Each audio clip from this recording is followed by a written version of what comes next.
Yes, I think they want to hook another one. Oh, another one in addition to yours. Yes, correct. So they've got, yes, sir.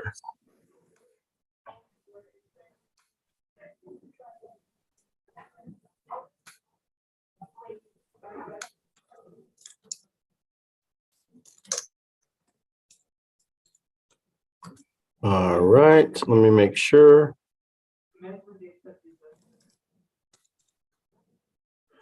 All right, we are being live streamed then. All right, I think Judge Morrow, the room is yours when you are ready to take it, sir.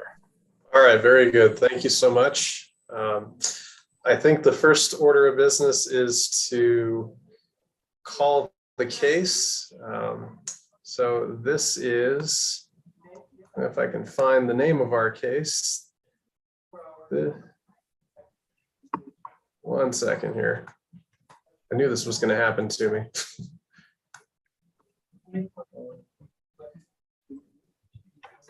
Gotta open up the case file. That would help.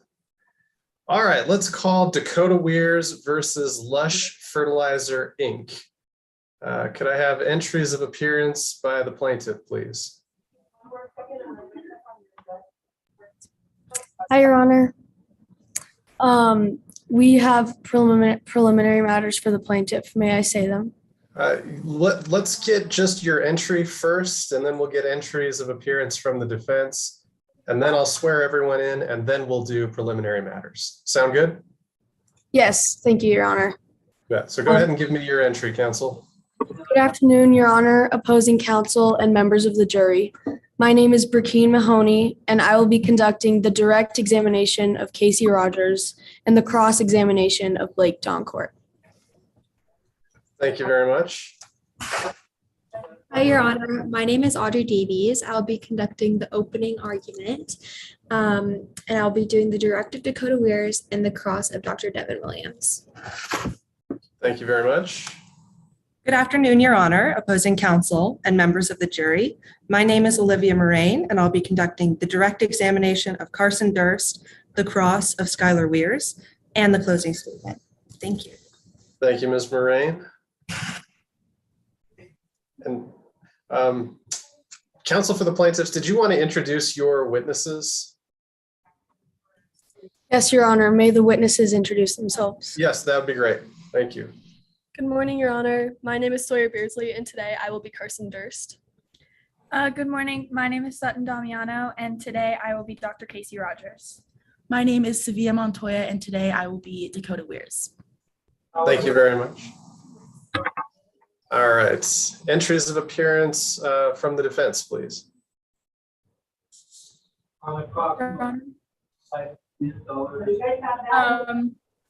Good afternoon. I am Lena Dudgeon, and I will be doing the opening statement. I will be directing Dr. Devin Williams, and I will be crossing Casey Rogers. Thank you very much. Good morning, Your Honor, opposing counsel, and members of the jury. Today, I will be doing the direct of Skylar Weirs and the cross of Carson Durst. Thank you. Good afternoon. Good afternoon, Your Honor, members of the jury and opposing counsel. My name is Molly Goodman, and I will be directing Blake Doncourt, cross-examining Dakota Weirs, and doing the closing. Thank you so much. And could we have the defense witnesses introduce themselves, please? Good afternoon, Your Honor. My name is Anjali Wallstrom, and today I will be portraying Devin Williams. Thank you. Good afternoon, Your Honor. My name is Caroline Watson, and I will be Skylar Weirs. Thank you. Good afternoon. Good afternoon, Your Honor. My name is Nash Shares, and I will be playing Blake Doncourt. Good afternoon. Thank you very much. All right. I think I need to swear in all participants. So let me pull up the oath, and we'll do that before we move on. Five is open yet. Okay, so you're opening preliminary matters. Can you go preside for me? Your Honor. And I think we've got some background I'll bring my laptop in here. noise from our Do you want me to start here now? courtroom monitor. Yeah, So let me see if I can I'll let the other take team care know of that that. I'll you in. If you Your want to go ahead Honor. and start it, and then I'll jump in. Yeah. Hold on one second, everybody. C-O-B-A-R.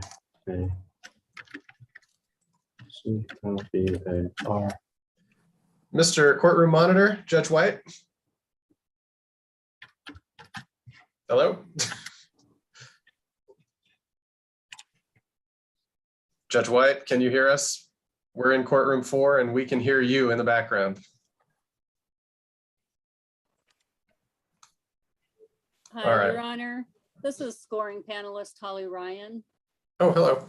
Hi, can we have the roster in the chat for Team S, but we do not have it in the chat for the other team. Can they post it for us? Oh, that's a good idea.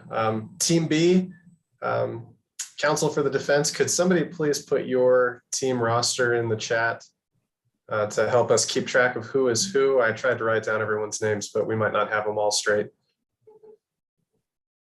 Thank you, Your Honor.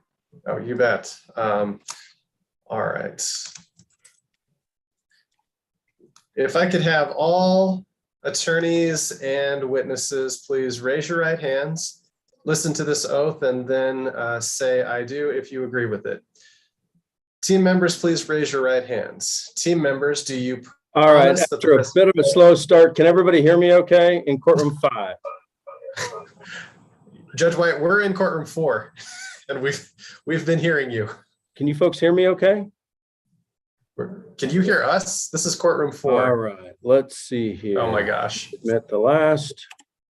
Hold on, everybody. I'm going to try to communicate with, that's Judge Let's Eric just make White sure we in the should have background. only the scoring panelists, Give me just a minute. presiding Judge Rich, as well as the student participants. Is that what we've got, folks?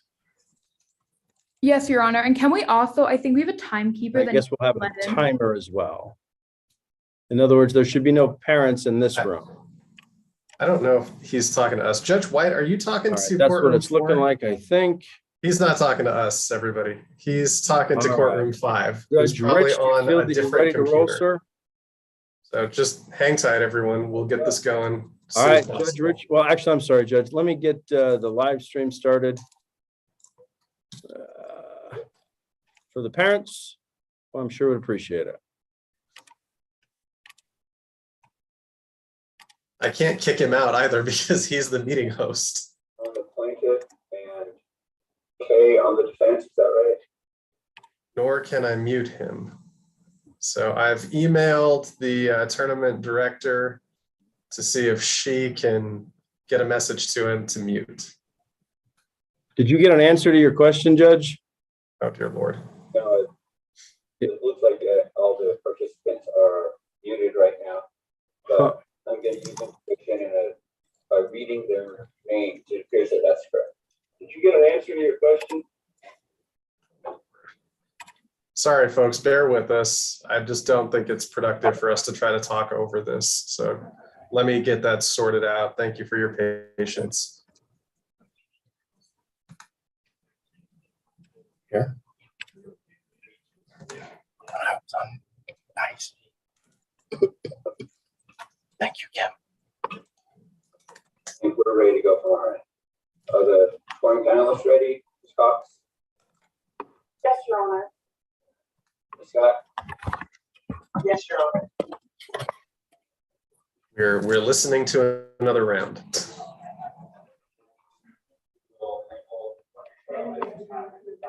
Your Honor.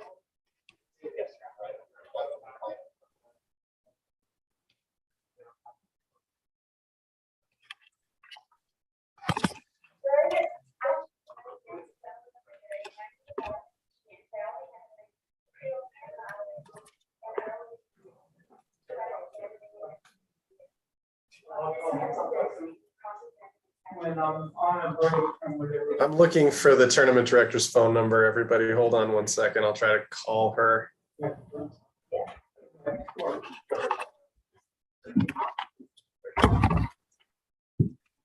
my name is Kendall Adams, and today I It's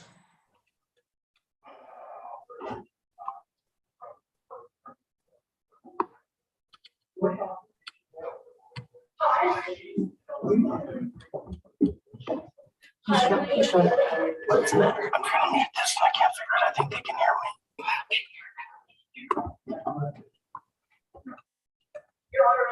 sorry, we've had some bigger issues. Hello, my name is Avery Mark, but today I am Dr. Casey Rogers. Judge White, can you hear us?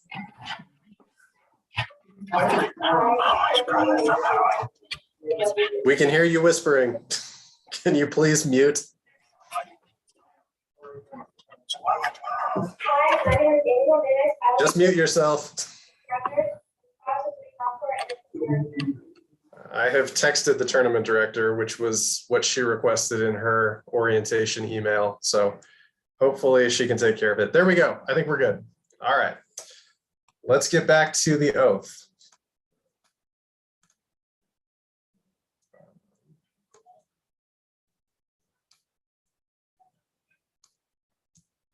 All right, team members, please raise your right hands.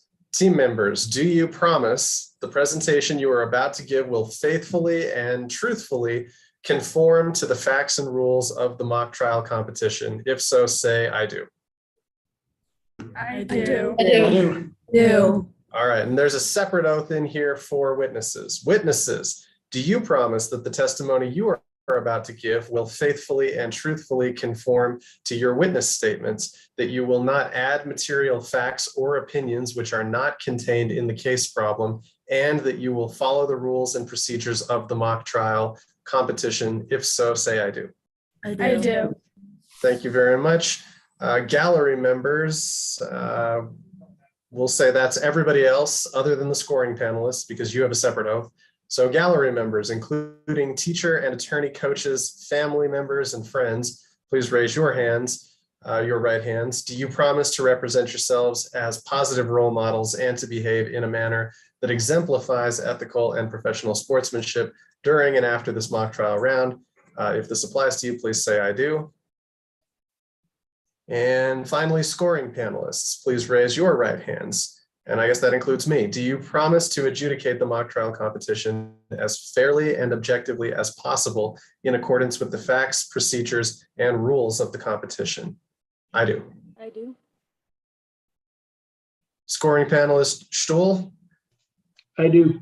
All right, thank you very much.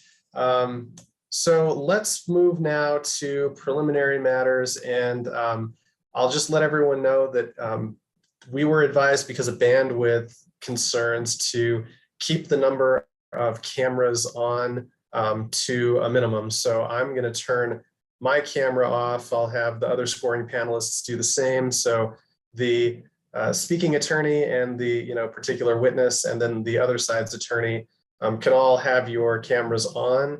If you're not actively participating in the particular part of the trial, go ahead and turn your camera off. And then I'll try to turn mine on and off for rulings. And I should have asked, did anybody have any conflicts? I think it's the scoring panelists and the coaches that are supposed to declare conflicts, but I don't recognize anybody in the room. Does anybody else recognize anybody? None for me. Conflicts. Okay, good deal. So pause for just a second before we do preliminary matters, because I believe I have to give the green light to the tournament director so that they know that we're good to go.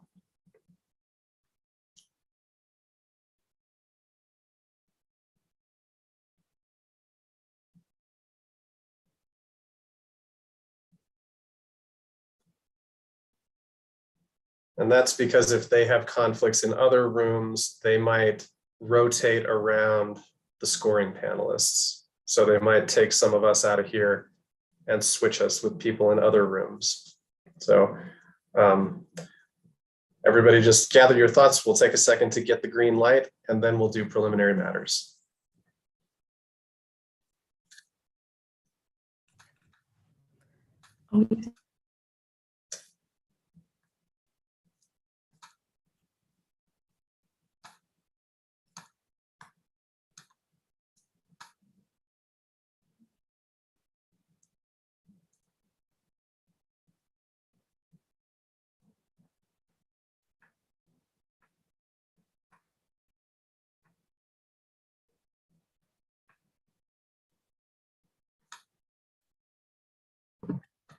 Judge Morrow, I have the word that you're good to begin, sir.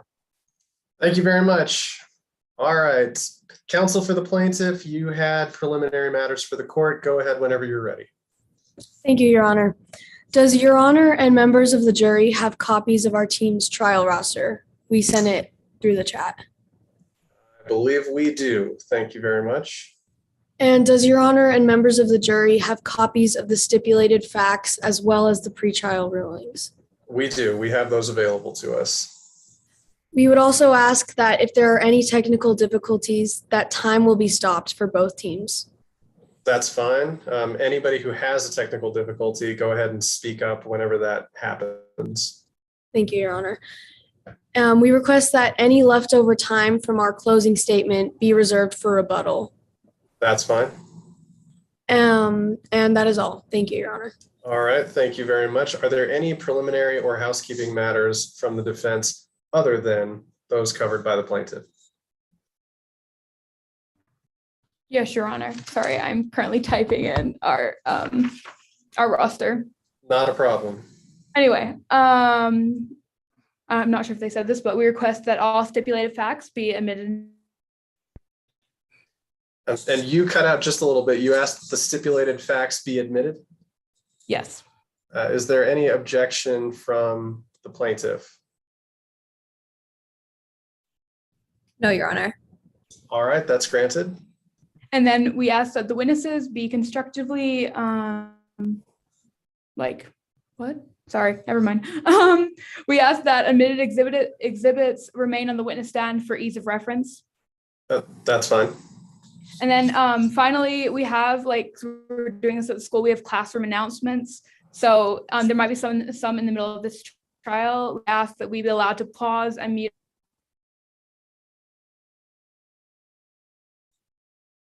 Team B, your connection broke up for me, so I didn't catch the end of your request, but it sounded like if you're interrupted, you wanted the opportunity to pause. And I think you're freezing up again. Judge, you're cutting out. Here. I think there's interference in both directions. Can you hear me? Yes, I can hear you fine. It's just a little. Okay. All right. I think I got your request. That's granted. If you get interrupted, we'll just pause and we'll pick it up after the background noise stops. Team B, you still there? Sorry? Yeah. All right. And we might have to deal with the technology issues as we go. Okay. Any other preliminary matters from the defense?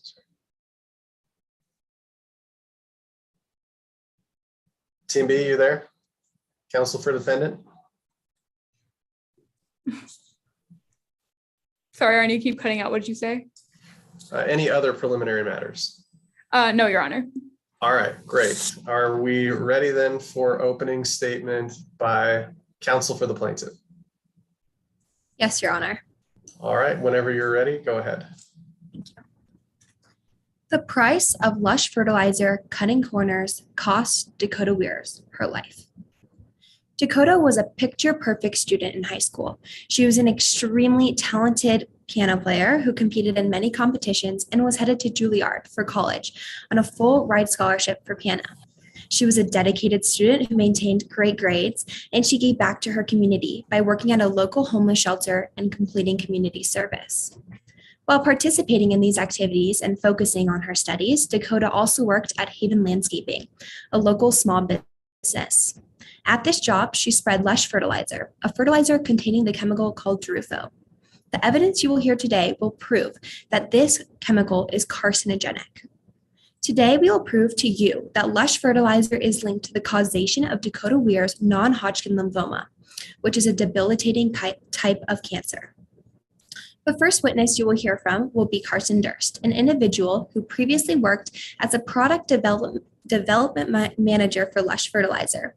While at this job, Carson and her colleagues were assigned to research Drufo to determine whether or not Drufo should have been included in their fertilizer.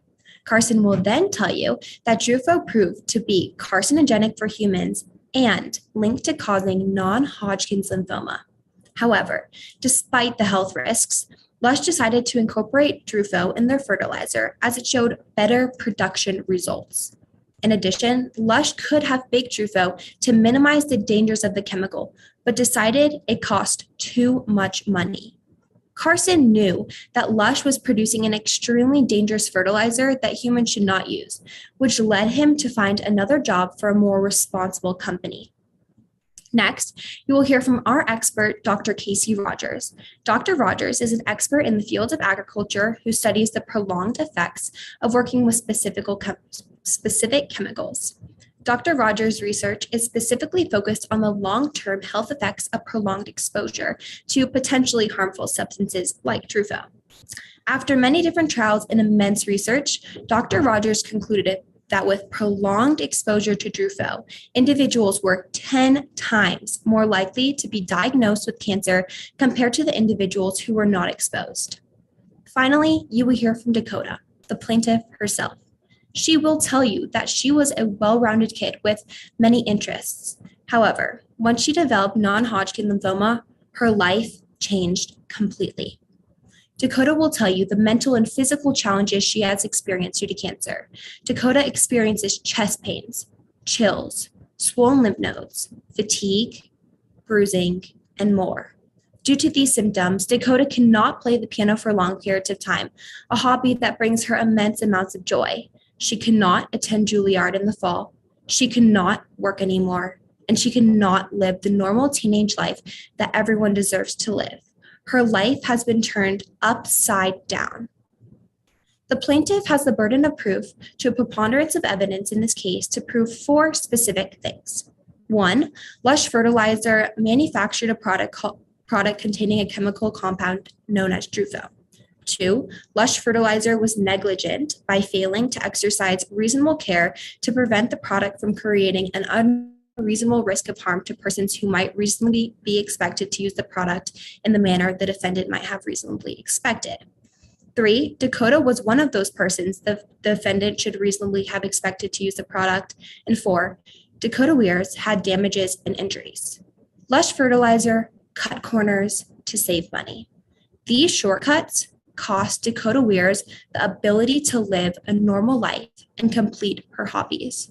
We are here today to find the justice that Dakota deserves and to make sure that nobody else will develop cancer from Lush Fertilizer in the future.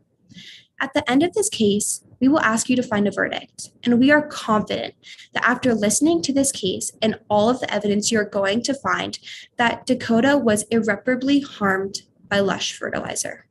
Thank you. Thank you, counsel. Does the defense wish to make opening statement at this time? Yes, Your Honor.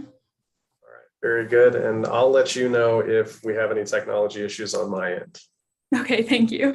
Whenever you're ready, go ahead. May it please the court, opposing counsel, and members of the jury.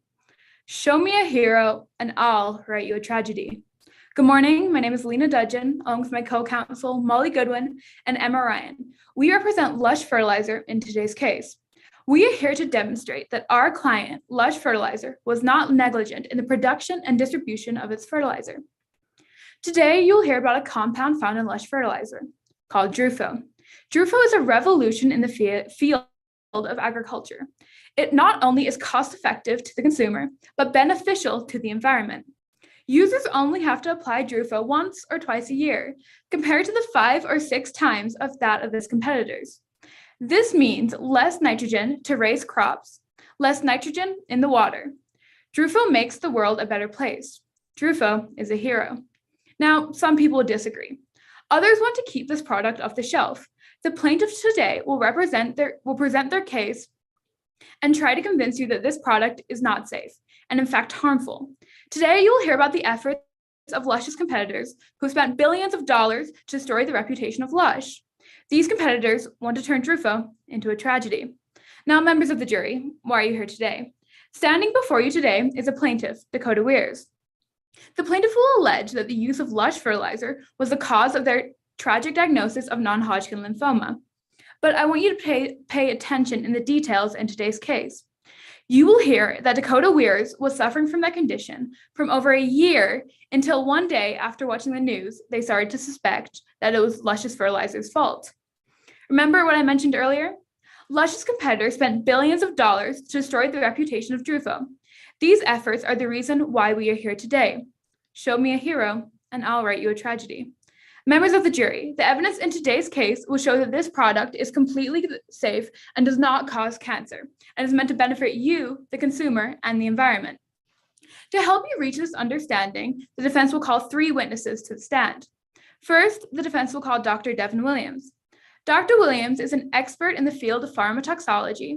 The witness will help you understand what Drufo is, why Drufo is a revolution in today's industry, and how safe Drufo is as a component in Luscious Fertilizer. Dr. Williams will help you see that Drufo is a hero in today's industry. Next, the defense will call Skylar Weirs. Mrs. Weirs is an investigative journalist specializing in the field of agricultural technology. Mrs. Weirs has spent hours researching, questioning, and understanding just how Drufo works for both the user and the consumer. Mrs. Weirs will also help you understand just how the old guard of agricultural industry are attempting to destroy the reputation of Luscious Fertilizer.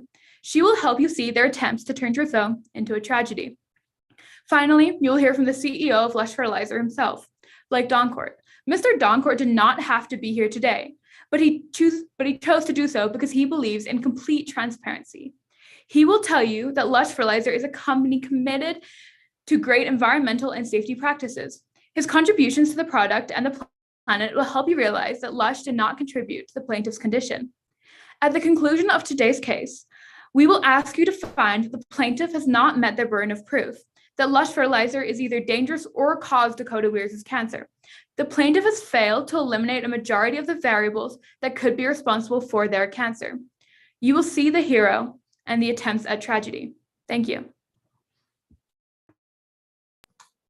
Thank you, counsel. Are the counsel for the plaintiff prepared to call their first witness? Yes, Your Honor. The plaintiff calls Ms. Carson Durst to the stand.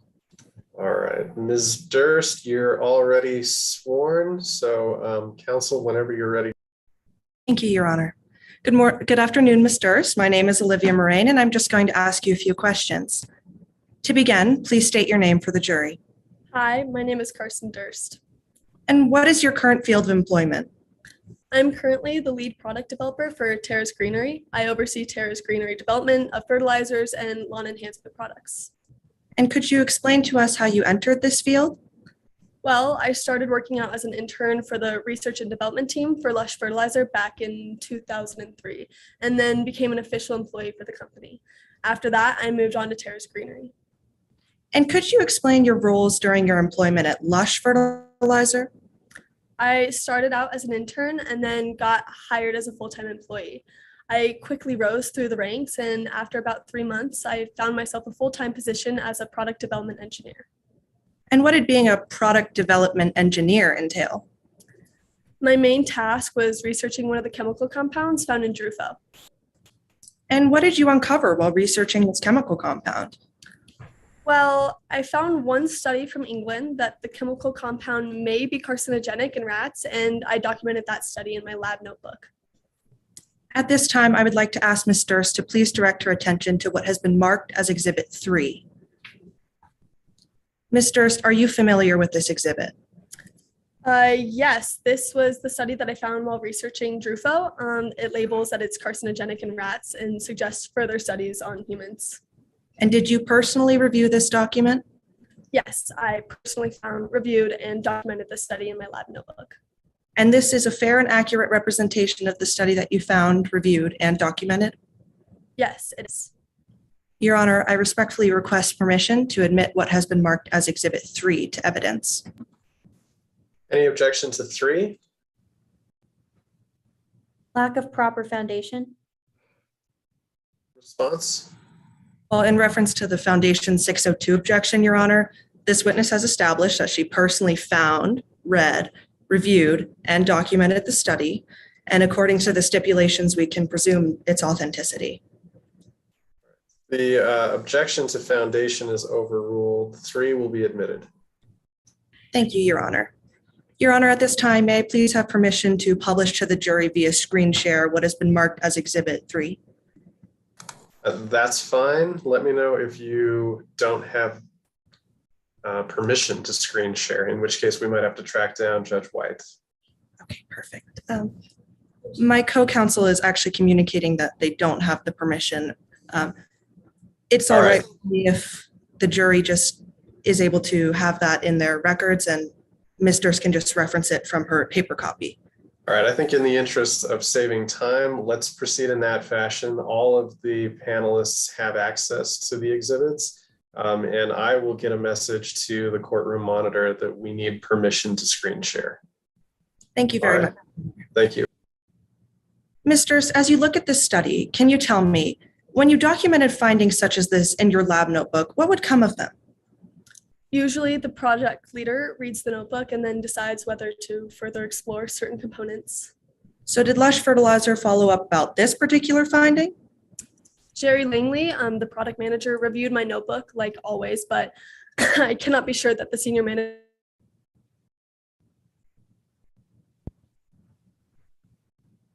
Your Honor, I'm not sure if everybody else is having this problem, but Ms. Durst cut out toward the end. Yep, I didn't catch the end of your response, Ms. Durst, if you could repeat that. Yeah, I said that Jerry Langley, the product manager, reviewed my notebook, but I cannot be sure that the senior management always took it into account. Thank you, Ms. Durst, for repeating yourself. What, if anything, did the senior management instruct you to do about it? Well, the following September, I learned that Lush was finally doing another in-house study about Drufo's effects on humans. And all the instructions about the parameters of the study, it was made clear that we were to document the data in a way that would support the company. Thank you, Ms. Durst. I would now like to direct your attention to a staff meeting of December of 2003. Do you recall the purpose of this meeting? Yeah, we concluded our research and then had a meeting to discuss our findings. There was concern that not only may Drufo contain a carcinogen, but could perhaps be linked to non-Hodgkin lymphoma. And did anything come of this research? About a month later, I received the study report and it concluded that our statistics and our distribution was below what was required by law.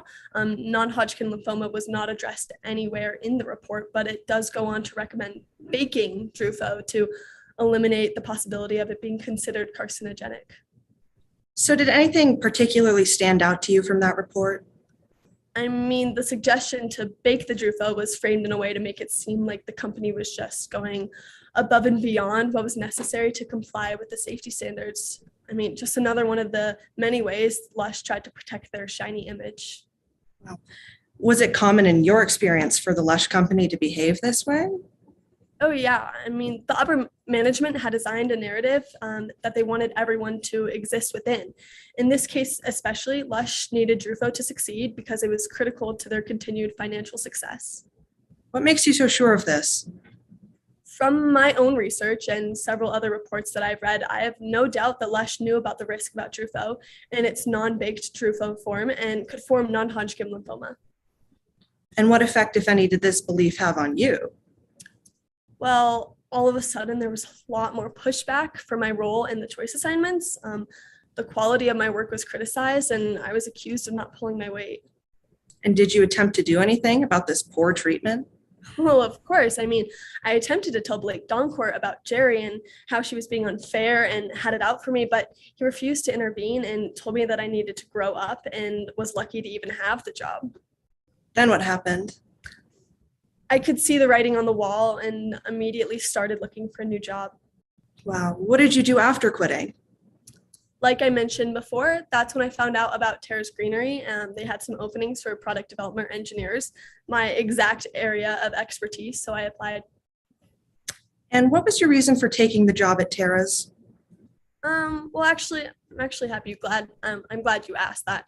At first, I thought that getting the job at Terrace would get Blake's goat, but in the end, I needed to look out for myself. Fertilizer was all I knew, and it only really made sense to work in the same field. Even if I weren't angry, it stands to reason that I would take the job regardless of where I was before. Thank you, Ms. Durst. Your Honor, I have no further questions, and I pass Ms. Durst for cross-examination. Thank you very much. Cross-examination by counsel for the defendant. Yes, Your Honor. Good morning, Ms. Durst. My name is Emma Ryan, and today I will be cross-examining you. You are the lead product development for Terra's Greenery, correct? Yes. And you began work in Terra's in 2006. Yes. But before you started at Terra's Greenery, you were working for Lush Fertilizer, yes? Yes, that is correct. And you were very close with the Doncourts? Yes, I grew up with them. In fact, you were the CEO's son's best friend? Yes. And the Doncourts were like the family you never had? Yes, exactly. I grew up playing soccer with Charles. And when you graduated from college, you were not top of your class? No, I was not. Objection, Your Honor. What's the basis of the objection? Relevance. All right. Response to relevance. Your Honor, I'm just trying to establish that that she had gone to college, but she was not at the top of her class, meaning that she may have not been as qualified as other candidates for the position. I'll give you some leeway. Objection's overruled. Thank you. And Lush Fertilizer hired you right out of college, correct? Yes, that is correct. But your career at Lush continued and your work began to be criticized. It was criticized after I started mentioning about Drufo and possible carcinogen. A simple yes or no answer will suffice. You were even put on a performance improvement plan. Yes. And after that, you went to Blake Doncourt, the CEO, to try and fix this. I mean, it was absurd. And on more than one occasion, Blake Doncourt refused to intervene. Yes. And you were ultimately fired from Lush? I decided to leave. On the basis of poor performance? Yes. And do you believe that studies done by Lush showed a problem with Drufo? I'm sorry, could you repeat the question? Do you believe that studies done by Lush showed a problem with Drufo? Yes. And any suggestion of baking Drufo was considered going above and beyond what was necessary to comport with safety standards? Yes, I do. And did you have all of the information analyzed by the Research and Development Department? All of the research that I had, or? All of the research from the Research and Development team. You were not privy to those records, correct? That's correct. But you claim that the study was incredibly misleading. Yes, it was. And you still admit that you do not have access to all of the data analyzed by the Research and Development team. I mean, that's not my job, so I wouldn't have access to that now. And without all access to this data, you claim that a causal link was buried. Yes. Science is about gathering facts, correct? That is correct. And you have never spoken with the team from the second study about their findings, correct? That is correct. While working at Lush Fertilizer, you were a part of the first in-house study on the compound of Drufo, correct?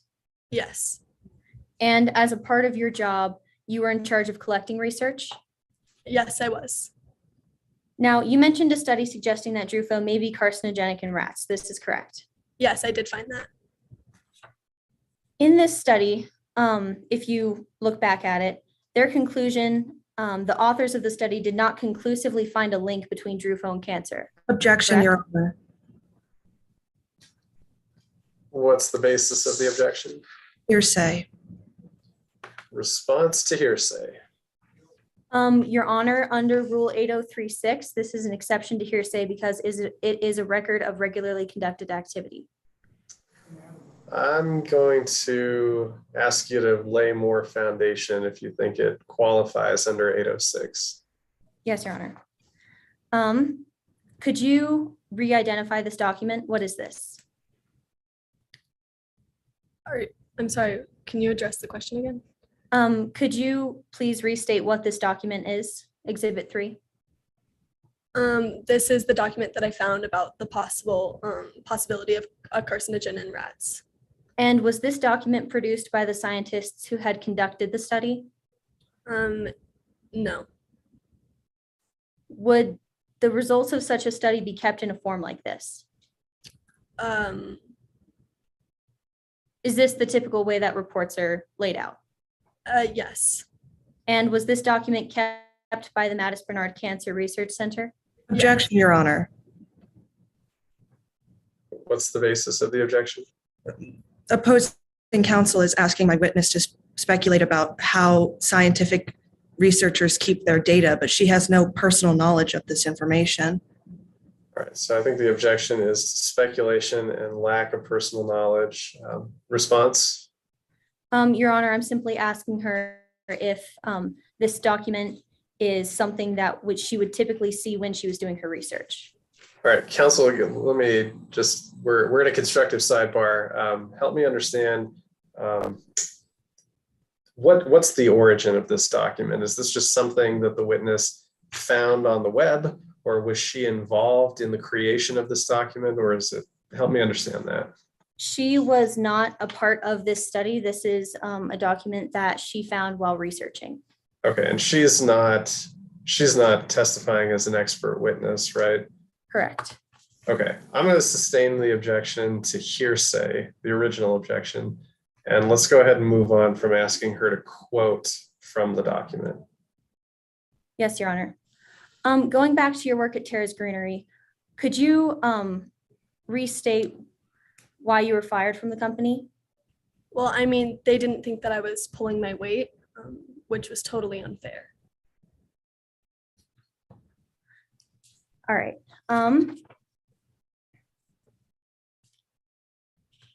So you received an abysmal performance review in early 2005, correct? Yes. And this was right on the heels of your performance improvement plan? Yes. Now, your last plea for Blake Doncourt to intervene between you and Jerry Langley was rejected. Yes, that is correct. And at first you were disheartened? I was. Did you feel any anger? I was. And you felt confused? I was confused, angry, upset. And you felt betrayed? I did. By someone who had claimed you were part of their family? Exactly. Now, you work for a direct competitor of Lush, correct? I do. And are on the verge of creating a fertilizer that will outperform Lush? Yes. Now, you recognize that as an employee of a rival company to Lush Fertilizer, it would benefit you if Blake Doncourt and his family lost this case. Yes, I do. Do you feel that this case could benefit you financially and emotionally? I have nothing to say about how this makes me feel. Thank you, Your Honor. No further questions. Thank you. Redirect. Briefly, Your Honor, thank you. Ms. Durst, were you fired from the Lush Fertilizer? No, I was not. And when you received your poor performance review and attempted to do something about it, that was not the reason for your leaving? I'm sorry, can you repeat the question? After you received your poor performance review and Blake didn't help you, that was not the reason for your leaving, or they did not ask you to leave for that, did they? No. And does your testimony in this case benefit you financially? No, it does not. Thank you. You have no further questions, Your Honor.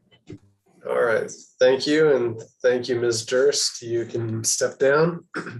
Further witnesses for the plaintiff. Yes, Your Honor. The plaintiff calls Dr. Casey Rogers to the stand. All right, thank you very much. Dr. Rogers, you've already been sworn in, so counsel, whenever you're ready, go ahead with direct. Thank you, Your Honor. Hi, Dr. Rogers. My name is Brakeen Mahoney, and I'm going to ask you some questions today. Would you please introduce yourself to the jury? Yes, my name is Dr. Casey Rogers, and I'm here today to testify on behalf of the plaintiff. Dr. Rogers, what is your educational background? I have a PhD in agriculture and entomology from the University of California, Berkeley. I also earned a bachelor's of science in agriculture and chemistry from Colorado State University. And what is your professional background with regard to your work experience? Yes, so I worked as a research analyst for a large multinational chemical company, and this was prior to getting my PhD. I have also published many scholarly articles on the negative effects of prolonged exposure to various chemicals, and this does include DRUFO. And doctor, have you had any publications of your research that you've conducted? Yes, I have had several publications, including topics about Drufo's toxicity to humans, weeds, herbicides, and many others also. Doctor, what studies are you currently conducting? Yes, so I'm currently doing research in the environmental chemistry and toxicology laboratory. My project is mainly focused on the pesticides and their mode of action and metabolism. My goal is to try and optimize the pesticide use, improve their selectivity and characteristics. I hope to minimize the hazards related to exposure for humans, domestic animals, and other species as well. Doctor, I would now like to direct you to what has been marked as Exhibit 6. Would you identify this, please?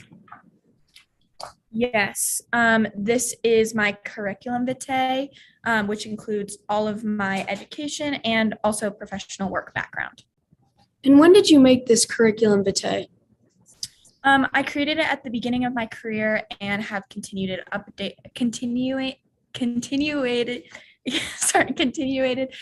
updating it regular.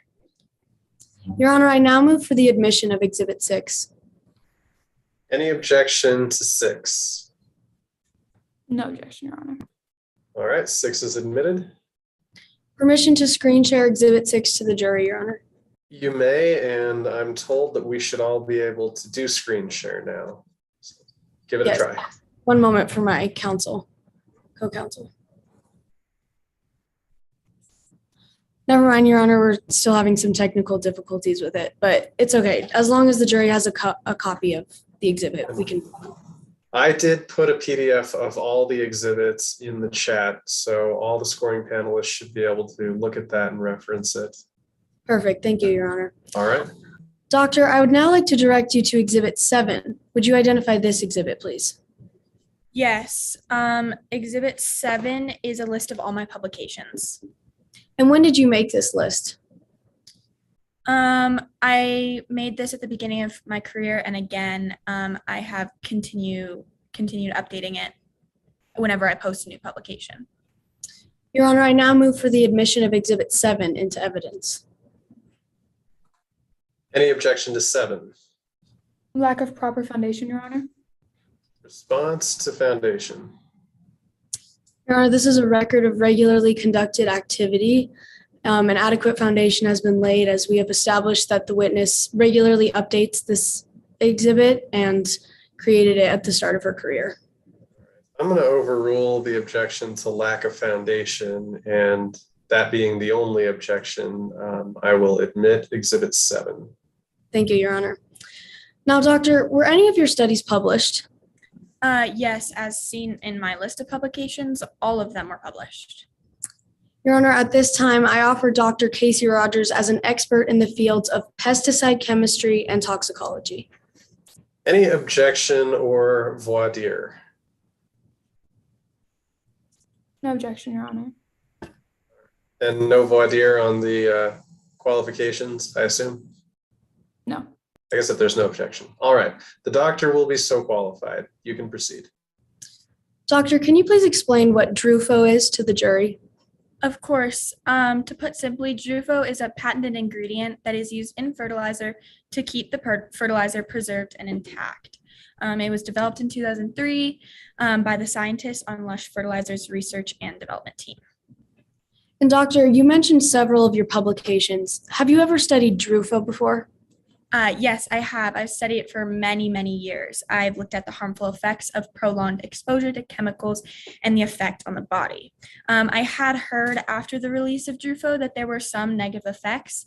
I chose to study the chemical myself and determine if these side effects were negative, neutral, or whatever they proved to be. I already knew that the chemical was carcinogenic in rats. Can you describe the study that you performed on Drufo? Yes, so I put together a study to monitor the effects of different exposure time to the Drufo chemical. I included one control group that was never exposed to Drufo, a group that used the products regularly, and finally a group who was exposed to Drufo and the chemical almost daily. And I monitored these groups The group exposed to the chemical daily included laborers and gardeners or any other job that related to fertilizer use. I studied these groups for many years, and they were all my data was in relation to this control group that was never exposed. And what were the results of these studies, doctor? My study determined that there were an increase of serious health conditions and diagnoses in the groups exposed to Drufo. And this, again, was compared to the control group. My study found higher instances of cancer, this of which including non-Hodgkin's lymphoma. The group with daily exposure were 10 times more likely to be diagnosed with cancer than as those with no exposure. The majority of those diagnosed with cancer were diagnosed with endocrine, and this again includes non-Hodgkin's lymphoma. Were there any other findings that stood out to you? It was also clear from my study that those who were exposed to Drufo were primarily exposed by breathing the product in. However, there was an indication that it was through contact with skin. And doctor, in the study, how much more likely was the exposed group diagnosed with cancer than the control group? The group with daily exposure to Drufo was 10 times more likely than the group without exposure to develop cancer. The majority of this being non-Hodgkin's lymphoma. So doctor, after you found out that those exposed to Drufo were 10 times more likely to develop cancer, what did you do next? I wanted to examine ways to mitigate and prevent exposure to Drufo for the safety of the workers. This study monitored both the amount of chemical that was absorbed by the skin and thus the amount that actually ended up in the respiratory system. And were your studies published? Absolutely, yes, they were. Now, in connection with this case, Dr. Rogers, did you review Dakota Weirs' medical records? Yes, in part for preparing for the case, I did review Ms. Ware's medical records. And did you review anything else in relation to Ms. Weirs?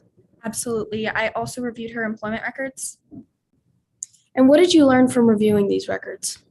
I understood that Ms. Wares worked for a landscaping company, which this company had its employees use products containing Drufo. And I also learned that while working, Ms. Wares did not wear protective clothing. Doctor, how often was Weirs exposed to Drufo? Ms. Ware's level of exposure was similar to that of the prolonged exposure group in my study that I conducted. And this was for 4 whole years.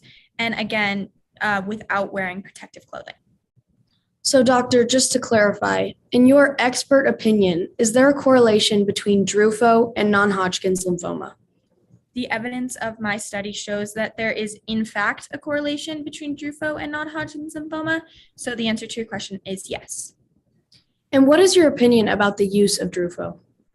I think that for the safety of labor workers who use fertilizer or anything for that matter that contains Drufo, it should absolutely be discontinued.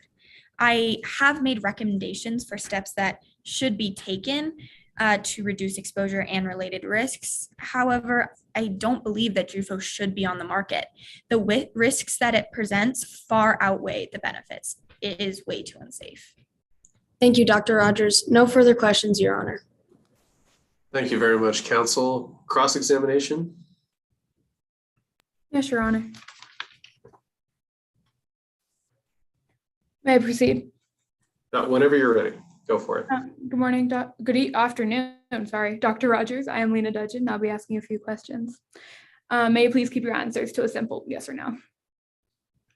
Yes. So you studied agriculture and chemistry for your bachelor's degree, correct? That is correct, yes. And you have never testified as an expert witness? I'm qualified to be an expert.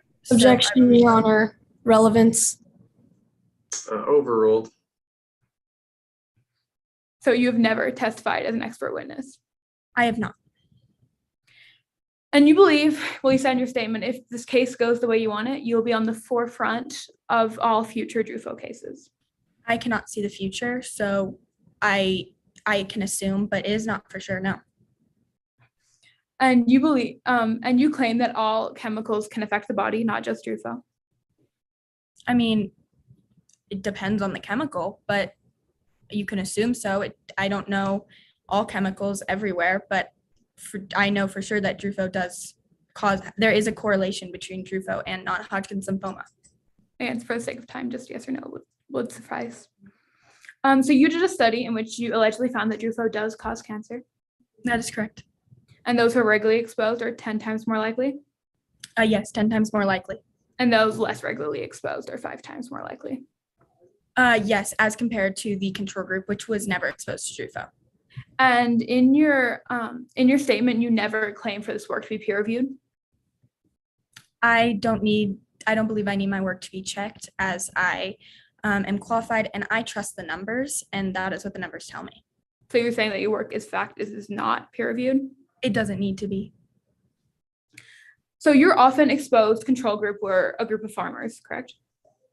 Yes, farmers, laborers, or anyone that is exposed to Drufo in their labor job. So they must have been using a product that just contained Drufo. I do not have the records, but I monitored Drufo specifically, so that is what they were using. So they could have been using other fertilizers, pesticides, etc. That is not what my study monitored. I looked at Drufo and I found a correlation between Drufo and cancer in my study and in those workers that were using products of Drufo. So you didn't do any other research regarding other pesticides or fertilizers? I didn't need to.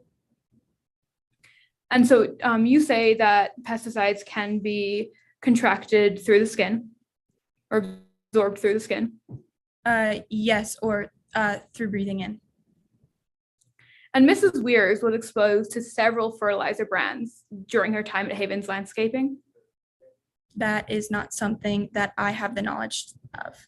So you never contacted Havens Landscaping to see what other fertilizers she could be using? That wasn't what my study was monitoring, so there was no reason for me to waste my time on that piece of it. So you never did any other research involving other chemicals? Again, I didn't need to. So you believe that Drufo solely causes cancer? Yes, I do, and that is what I stated previously. So no other pesticides could cause cancer? No. You are aware of the warnings of Drufo regarding protective covering over exposed skin and eyes? They were my recommendations, so yes, I am. And you are aware that Dakota Weirs never wore protective coverings? Yes, I mentioned that previously. No further questions, Your Honor. Any redirect? Yes, briefly, Your Honor. Dr. Rogers, short of discontinuation, is there anything else recommended for when using Drufo? Short of discontinuation, which I personally would like and recommend for that matter, I believe that facial coverings such as an N95 mask or long pants and long clothing are needed when using Drufo if it is going to be used, which I hope it will not be after this case. And do you think that these protective measures reduce the risk enough to justify the use of the product? Absolutely not. Thank you, Your Honor. No further questions. All right, thank you, doctor. You may step down. Further witnesses from the plaintiff. Yes, Your Honor. We call it Dakota Weirs to the stand. All right, Ms. Weirs, you're already sworn in, so counsel, whenever you're ready. Thank you, Your Honor. Good afternoon. Can you please introduce yourself for the jury? My name is Dakota Weirs. Why are you testifying here today? I'm here today because I have cancer and I have non-Hodgkin's lymphoma, and I don't want anyone going through what I've gone through. To start off, I would like to discuss your extracurriculars and personal interests. Did you enjoy school? Yes, I enjoyed it greatly. I learned all sorts of subjects, said hi to my friends in the halls and all the teachers. I really loved going to school. Objection, Your Honor. Relevance. Overruled. What kind of student are you, Ms. Weirs? I would say I was a pretty good student. I was in the National Honor Society, and I was president of my school's student government. How did you distinguish yourself at school other than the National Honor Society and such? Well, I volunteered in my local homeless shelter, and I did lots of additional community service. I really tried to help the community around me. Moving on, let's talk about the piano. When did you start learning to play the piano? Well, I started playing the piano ever since I was little. I would always go up to the bottom of the piano because I was super short, and I would press the pedals with my feet and my hands, and I would always play under the piano, and that was really how I got a love for the piano. Did you ever take any lessons?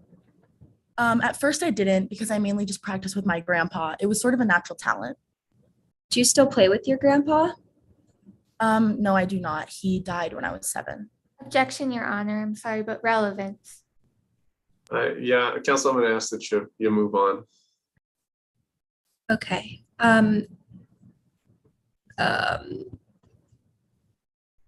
What did you do after your grandfather died? Well, my parents put me in lessons because they knew that I really, the piano was my one connection to him. So they put me in lessons so that way I could feel closer to him. How did these lessons fuel your love for playing the piano? They really helped me get good. I did all sorts of concerts and competitions and recitals. I really took the time to get better. Did your piano career ever take you anywhere? Yes, it did actually. I had a full ride scholarship at Juilliard in New York, and it was really a dream of mine. Will you be attending Juilliard in the future? No, I will not. How do you feel about this? They gave me a 2-year limit to accept the scholarship, but I don't think it's a possibility at this point, the piano anymore, and I really think that my future as a piano player is gone. Now I would like to discuss the ways that your sickness has affected you mentally and physically. How has the sickness affected your piano career? It's affected it horribly. I can barely sit at the piano and play even the shortest of songs. I bruise and I can hardly breathe. It's horrible. Are there any other damages to your life that this sickness has caused? Yes, I feel like my grandpa honestly he's gone again, I feel like, because the piano was my one way of really connecting with him. And now that that's gone too, it feels like I've really lost my grandpa. Now let's talk about some of your other family relationships. Are you aware that Skylar is an endorsed witness against you? Yes, I am. Who is Skylar? Skylar's my twin. We grew up together. What was it like growing up with Skylar? We did almost all the same activities. We were near each other almost all the time, except for she was allergic to grass, so she didn't do the landscaping job with me. What were Skylar's interests? Skylar was more of a freelance writer. She would really write anything that she would get paid for. However, she didn't really get picked up for her writing too much, so she really got into gambling. Based on your personal interaction with Skylar, does she seem jealous? Honestly, I think she does because my parents spent all of their money on my medical bills and don't really pay attention to her gambling debt. How do you feel about this distance? I'm sorry, is there an objection? Speculation, Your Honor. Response to speculation. Your Honor, in my question, I asked based on your personal interaction with Skylar, which shows that Dakota Weirs is testifying about her sensory perceptions as she is a twin with Skylar. And I thought the question was, help remind me what the question was. Based on your personal interaction with Skylar, does she seem jealous of your situation? Okay, I'll overrule the objection as to speculation. You can go ahead. How do you feel about this distance? Really, I feel sort of disappointed in Skylar. I feel like she doesn't know the true extent of my illness and everything that I've lost because of it. Juilliard, my grandfather, just everything. I really feel like she doesn't understand what I've lost. Thank you. No further questions. Thank you, counsel. Cross-examination? Yes, Your Honor. Ms. Weirs, my name is Molly Goodman. I know this is difficult for you, but I'll be asking some questions. I'd like to talk about your work at Lush Fertilizer. You're an employee at this company since you were 14. Yes. And you've been diagnosed with non-Hodgkin's lymphoma. Yes, I have. And you believe Lush Fertilizer is the sole cause. I do. You believe Lush Fertilizer is the sole cause because you saw a news article claiming Lush Fertilizer was carcinogenic.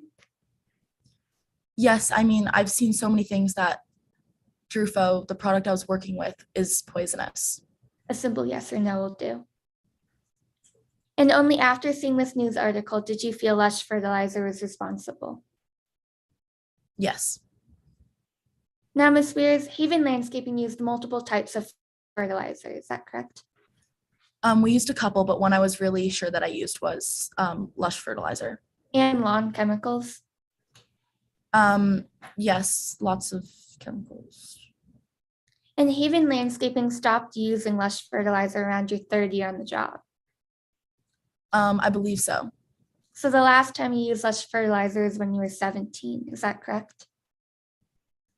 Yes, I believe so. I used it for about 4 years, I think. Ms. Weers, did your company tell you to wear personal protective equipment?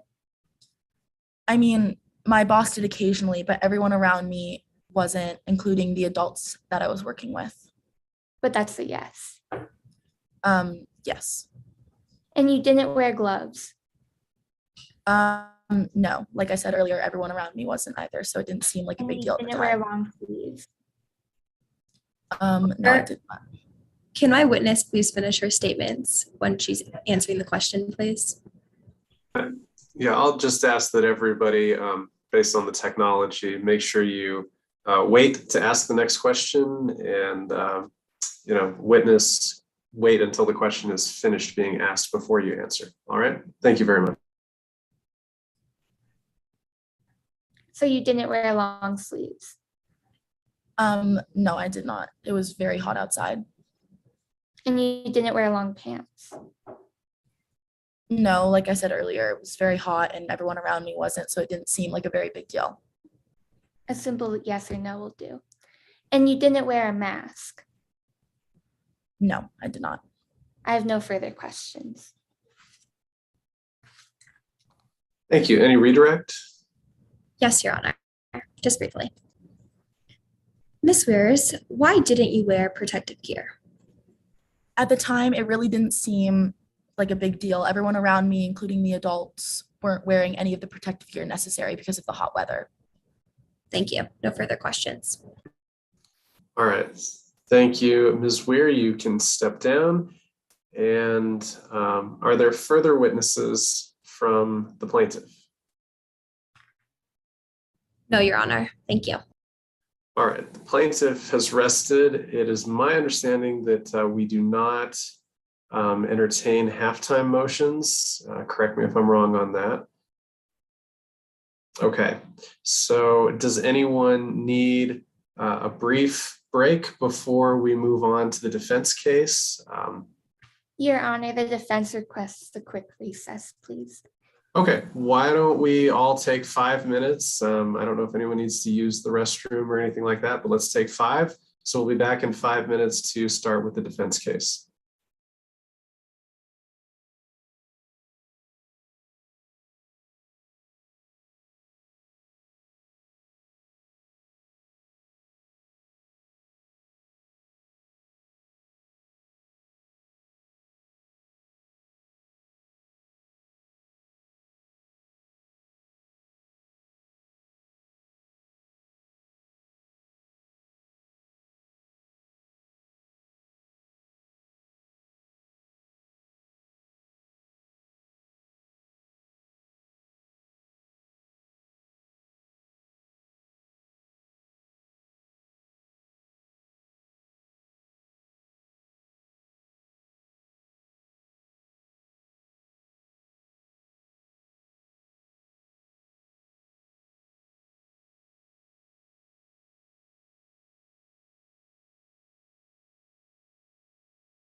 Judge Morrow, is everything okay there?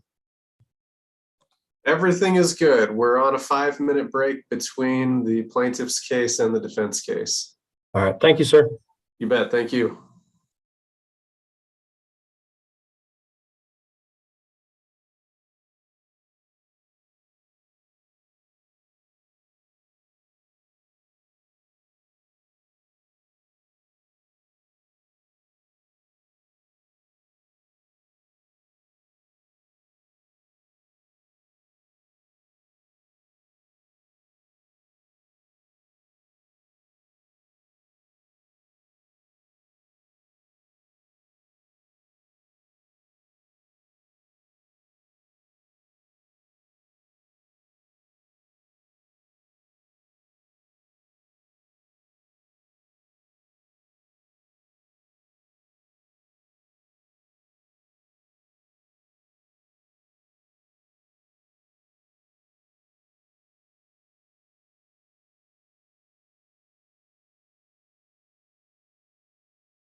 All right, it has been 5 minutes. Let's check in and make sure we have everyone.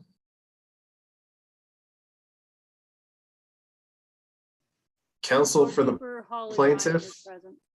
All right, we've got juror Ryan. Do we have juror Stoll? We do. I see counsel for the plaintiff. Do we have counsel for the defense present? We do. All right.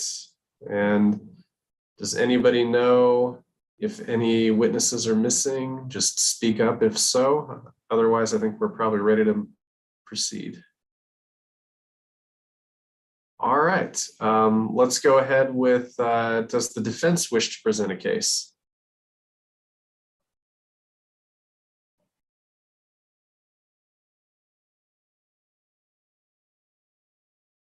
Honor. All right, counsel, whenever you're ready, you can go ahead and call your first witness. Your Honor, the defense calls Dr. Devin Williams to the stand. All right, thank you very much. Dr. Williams, you've already been sworn in, so counsel, whenever you're ready, go ahead with direct.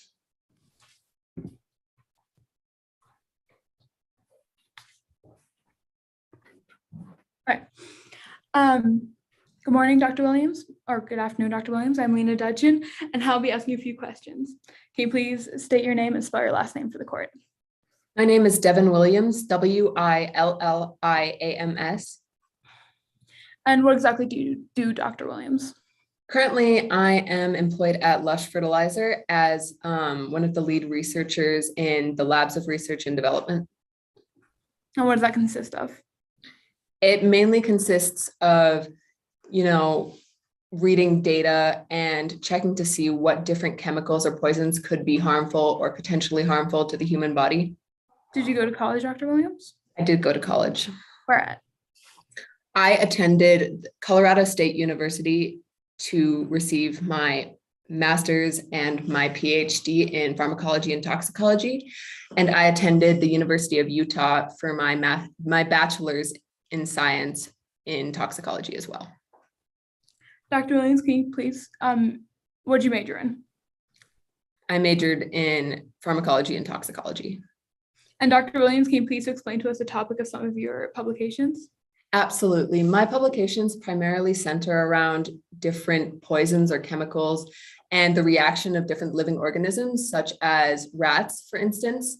One of my studies does have ethanol and the different results ethanol has on rats, as well as infertility in rats and different hair studies and toxins that show up in hair. Are you a professor, Dr. Williams? I am a professor. And what do you teach? I teach many different courses, primarily and the most importantly, currently teaching forensics 1 and 2 and principles of forensic toxicology 1 and 2.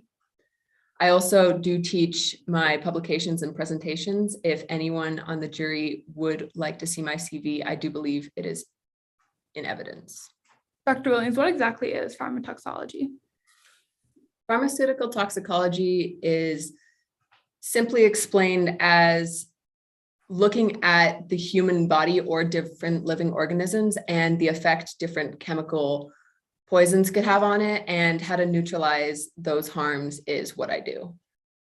Your Honor, the defense moves to admit Dr. Williams in as an expert in pharmaceutical toxicology.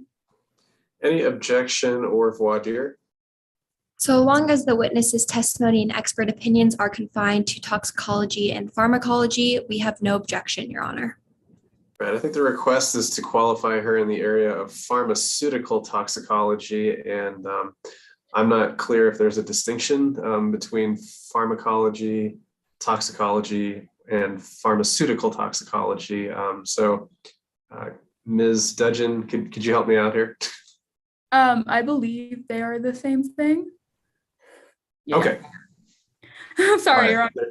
Sounds good. There being no objection then to the witness being qualified in those areas, she is so qualified and may render opinions in those areas. Thank you, Your Honor. Dr. Williams, how long have you been at Lush? I started working at Lush as a technician originally in 2010, but they ended up really liking my work ethic and my brains, so they promoted me to overseeing the labs and research development. Dr. Williams, do you know what Drufo is? I do know what Drufo is. And what is it? Drufo is a chemical compound that is primarily very environmentally aware as well as cost effective for users and consumers all around the country. And what makes it so environmentally aware? The chemical compound in question binds the agent to surrounding agents, which leads it to reducing eutrophication. In simpler terms, it leads it to reducing the buildup of nitrates that can potentially harm both human organisms as well as fish as it gets into the waterways. And what makes it so cost effective? The thing that makes Drufo so cost effective is that users and consumers only need to use it once or twice a year instead of consistently, meaning that they do not have to purchase as much of the fertilizer that contains Drufo. Dr. Williams, are you aware that Drufo is banned in the EU? Yes, I am aware. And why is that? Contrary to popular opinion, Drufo is not banned in the EU due to its carcinogenic effects. It is in fact banned in the EU due to the fact that the EU has extremely strict guidelines and laws around nitrates in different, or nitrate causing different fertilizers. And when they looked at Drufo, when we were first starting out our company, they looked at it in a vacuum in the lab environment instead of in the natural world. And so evidently the chemical Drufo did end up causing some sort of nitrate buildup. However, it does not have any sort of effect as carcinogenics. And do you hope this decision by the EU will be retracted? I am fully confident that it will be retracted. My team and I are currently building up a case to present to the EU again, and this case will definitively and concretely prove that Drufo does in fact reduce eutrophication. And when we submit that, I expect a positive result. Let's talk about what we're here today.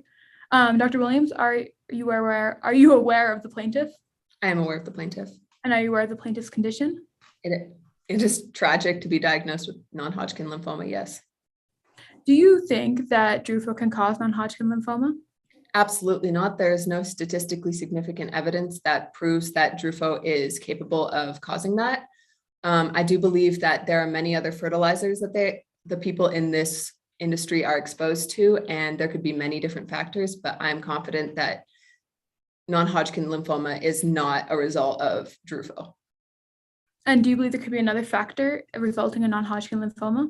I do. I believe there could be many different factors. People, as I said earlier, in the agriculture world are exposed to so many different chemicals. It could be a mixture of those chemicals. It could be just genetic disposition when contracted with those chemicals, or it could just be the fact that sometimes people do tragically develop cancer. And have you reached an opinion to a reasonable degree of scientific probability as to where Drufo causes cancer in humans? Yes, I have. And what is that opinion? Drufo has no elevated risk or any sort of connection to non-Hodgkin lymphoma or cancer in general. Although I do believe the plaintiff's case is very sad, I do not believe that they are targeting the right company. Thank you, Dr. Williams. No further questions. Thank you, counsel. Cross-examination. Thank you, Your Honor. To start off, I would like to discuss your interest in the finances of the company. You testified that you worked at Lush for many years, right? That is correct, yes. And you invested a lot of time and effort into this company, right? Well, I should hope so if I've worked there for so long, yes. And you work for a company that sells products to buyers, right? That's generally what companies do, yes. And if Lush doesn't exist, then you don't have a job. I'm pretty confident with my qualifications, I would be able to get a job pretty quickly, but yes, I would not have my job at Lush if Lush did not exist. Thank you. Now I would like to turn to your testimony about Drufo. You testified and concluded that Drufo did not cause Dakota's cancer, right? That is correct. And you did this by looking at all of the factors that could have an impact on Dakota's life in causing this cancer. I did not look at all of the facts. That is not my job. I did, however, look at the facts that many different studies do have to have different reviews. And I did look at the fact that Drufo could not have caused cancer if there are no carcinogenic risks. That is just the facts. And these factors are shown in your personal analysis, right? That is correct. But your personal analysis isn't here for the jury to see today, is it? No, it is not. And in this analysis, you left out a very important factor, that Dakota has a twin sister who does not have cancer. That is correct. So let me get this straight. Dakota has a twin sister with similar genetics, right? Well, if you consider similar genetics the same thing, absolutely. And the sister doesn't have cancer, right? I really hope not. I'm sorry, I didn't catch the basis for the objection. Relevance, Your Honor. Response to relevance. Your Honor, this is relevant as it's showing the factors that Dr. Williams included in her analysis, and also the facts and parts that she left out and how that could have potentially changed her analysis and conclusions. The objection is overruled. You can continue. Would you like me to re-ask the question? That would be great. Thank you. Dakota has a twin sister who doesn't have cancer, right? Correct. And you didn't believe that genetic influence, such as having a twin sister that doesn't have cancer, was an important factor to include in your analysis when looking at this illness? Well, while looking at somebody's life, I do have to take into consideration that even with a twin, I'm sure they did not experience every single thing the same, especially as Skylar Weir's in question did not work in any sort of agriculture business. So that's a no. Correct. Thank you. No further questions. Any redirect? No, Your Honor. All right, thank you, Dr. Williams. You can step down. Further witnesses for the defense.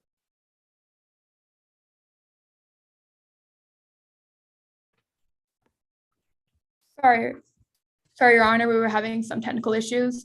The defense calls Skylar Weirs to the stand.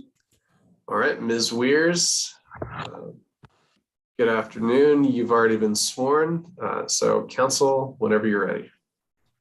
Good morning, Ms. Weirs. My name is Emma Ryan, and today I'll be asking you a few questions. Please start by stating your name and spelling your last. My name is Skylar Weirs, Weirs. And why are you here today, Ms. Weirs? I am here because my twin sister, Dakota, has non-Hodgkin lymphoma, and she believes that lush fertilizer is the cause of her cancer, and my research indicates otherwise. And what do you do for a living, Ms. Weirs? I am an investigative journalist. And what does an investigative journalist do? An investigative journalist is given a topic and they will investigate it. They will do research on it, and then they will write an article and they will have it published. And where do you usually publish your works? Most of my work is published in the Rationalist magazine. And could you expand upon what exactly the Rationalist Society is? Yes, the Rationalist Society publishes a quarterly magazine dedicated to promoting scientific skepticism and discouraging pseudoscience. Did you go to college, Ms. Weirs? No, I did not. My writing career took off before I could get there. Do you believe that your job requires a college education? I do not believe that research requires a degree, but I am self-educated. Have you heard of the chemical Drufo before? Yes, I have. Have you done any research regarding Drufo? I did do some extensive research on Drufo, yes. What kind of research? Well, my editor asked me to write a series of articles about modern agritech, and Drufo was one of the subjects that came up in my research, and I researched for about a year. And you mentioned agritech. What is agritech? Agritech is short for agricultural technology, and it is essentially what it sounds like. It is technology that furthers profit and outcome of modern agriculture. And has your research provided you with a deeper understanding of modern agritech? Yes, absolutely. Your Honor, the defense moves to admit Ms. Skylar Weirs as an expert in the field of investigative journalism in analyzing the current state of research on the effect of Drufo on humans. Any objection or voir dire? Yes, Your Honor. May I please do a voir dire of the witness? Yes, go ahead. Thank you.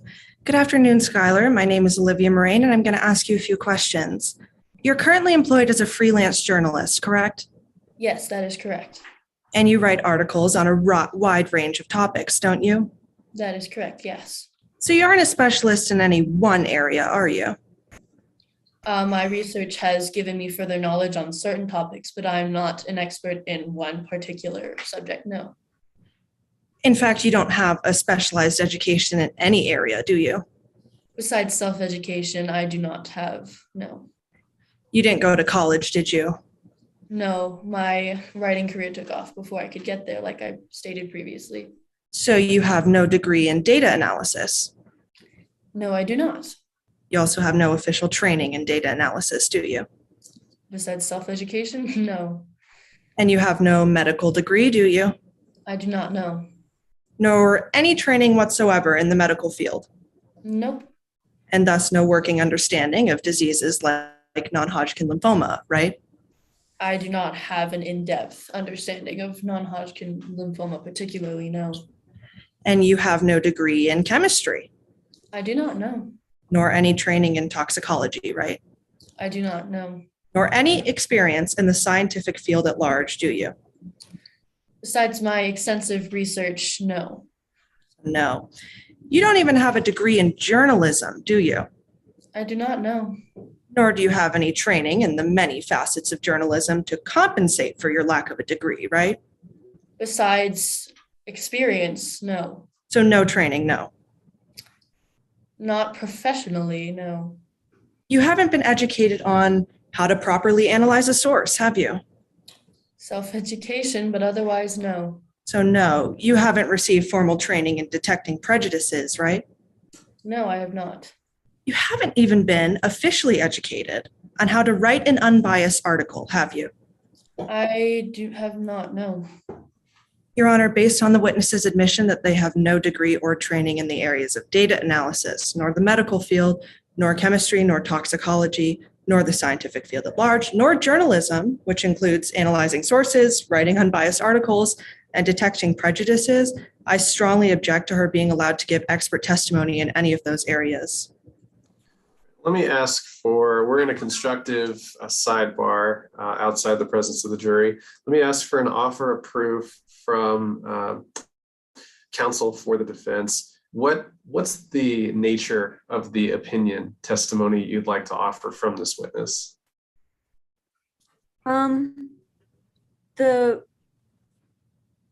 Could I have a moment to discuss with my co-counsel? Sure, yeah, take a second.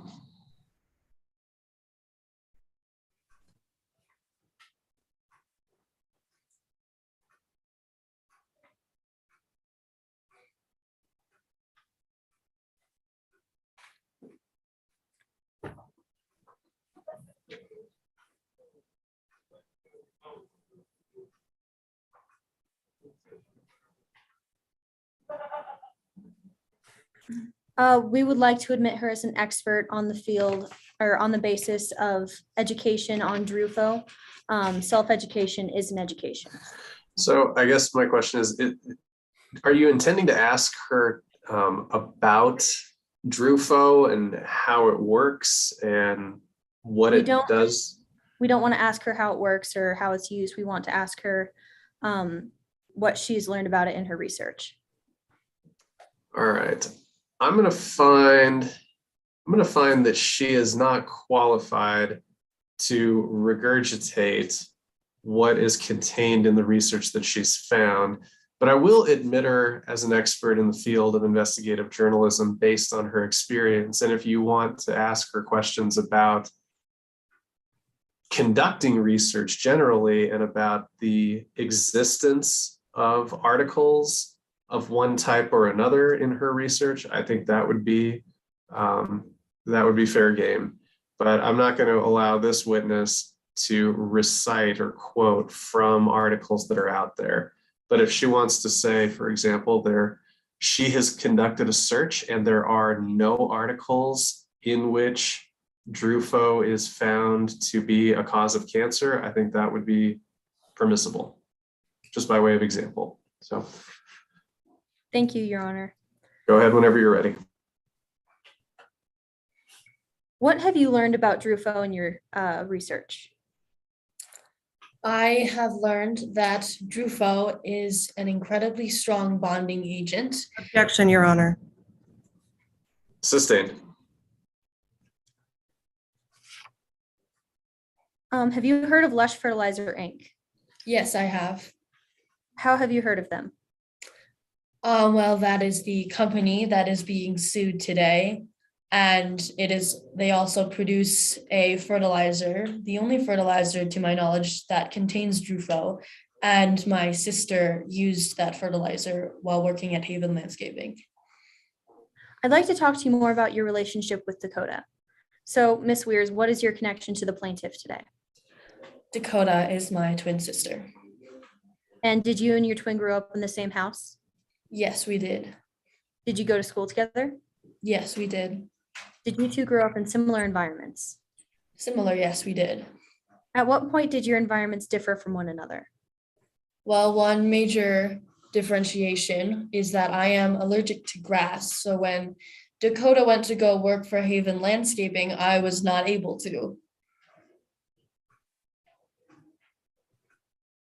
Could you repeat that last part? I don't know if anyone else missed it. But we can hear you. I said that one big differentiation was that Dakota went to work for Haven Landscaping, and I have an allergy to grass, so I was unable to do that. And even though you are twin sisters, you're testifying against her? Yes, that is correct. And why is that? Well, I love my sister, and what is happening to her is tragic, but I believe that she's going after the wrong company based on my research and based on the fact that the only reason she's prosecuting is because that. Your Honor.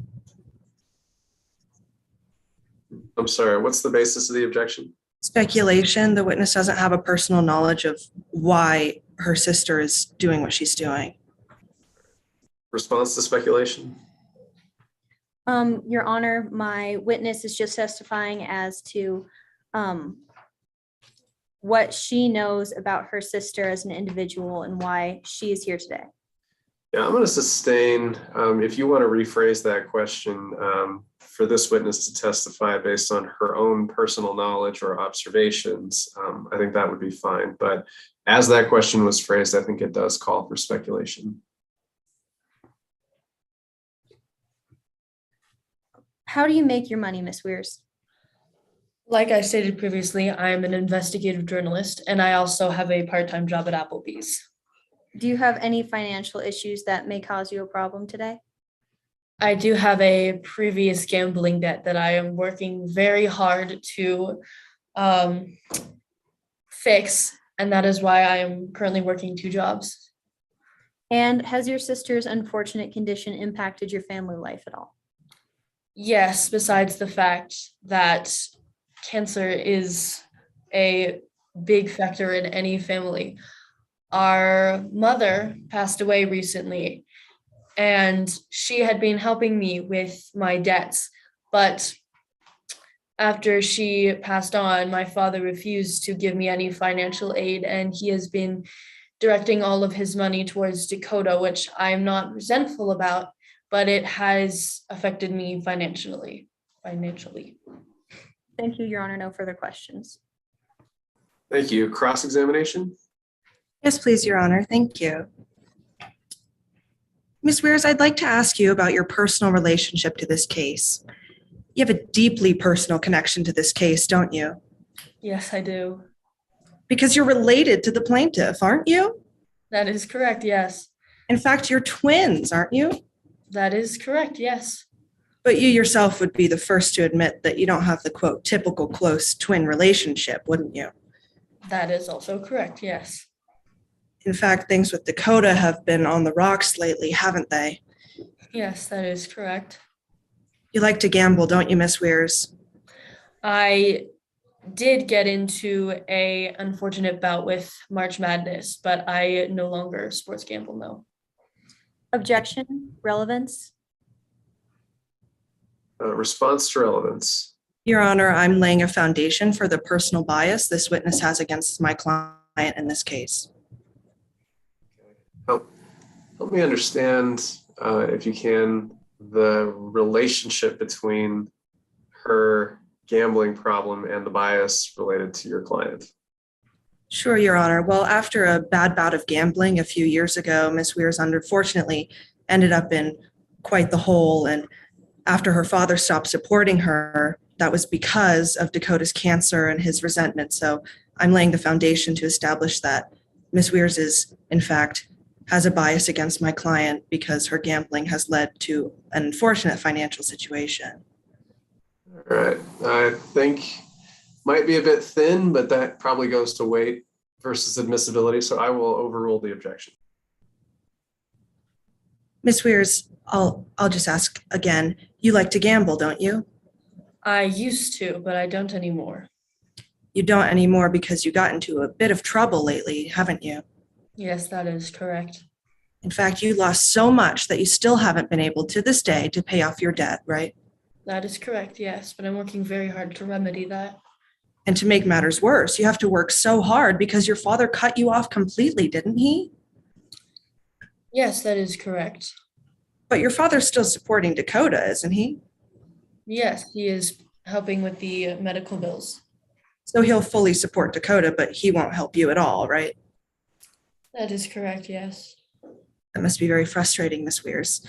Thank you, Your Honor. I have no further questions. Thank you, counsel. Any redirect? Yes, Your Honor.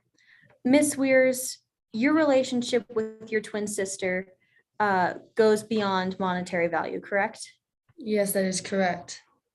And regardless of any financial situation, are you two still close?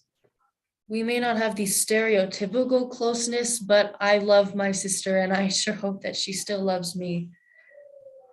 Thank you, Your Honor. No further questions. Thank you, Ms. Weirs. You can step down. Further witnesses from the defense. Yes, Your Honor, we'd like to call Blake Doncourt to the stand.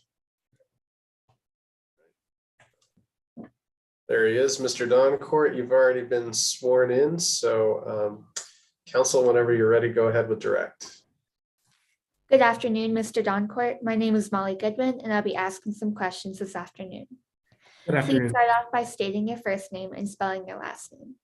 Yes, that is Blake Doncourt, Doncourt. And Mr. Doncourt, what is your position at Lush Fertilizer? Well, I'm currently the Chief Executive Officer there. And how many years have you been the CEO? I'm honored to have been there for over 2 decades now.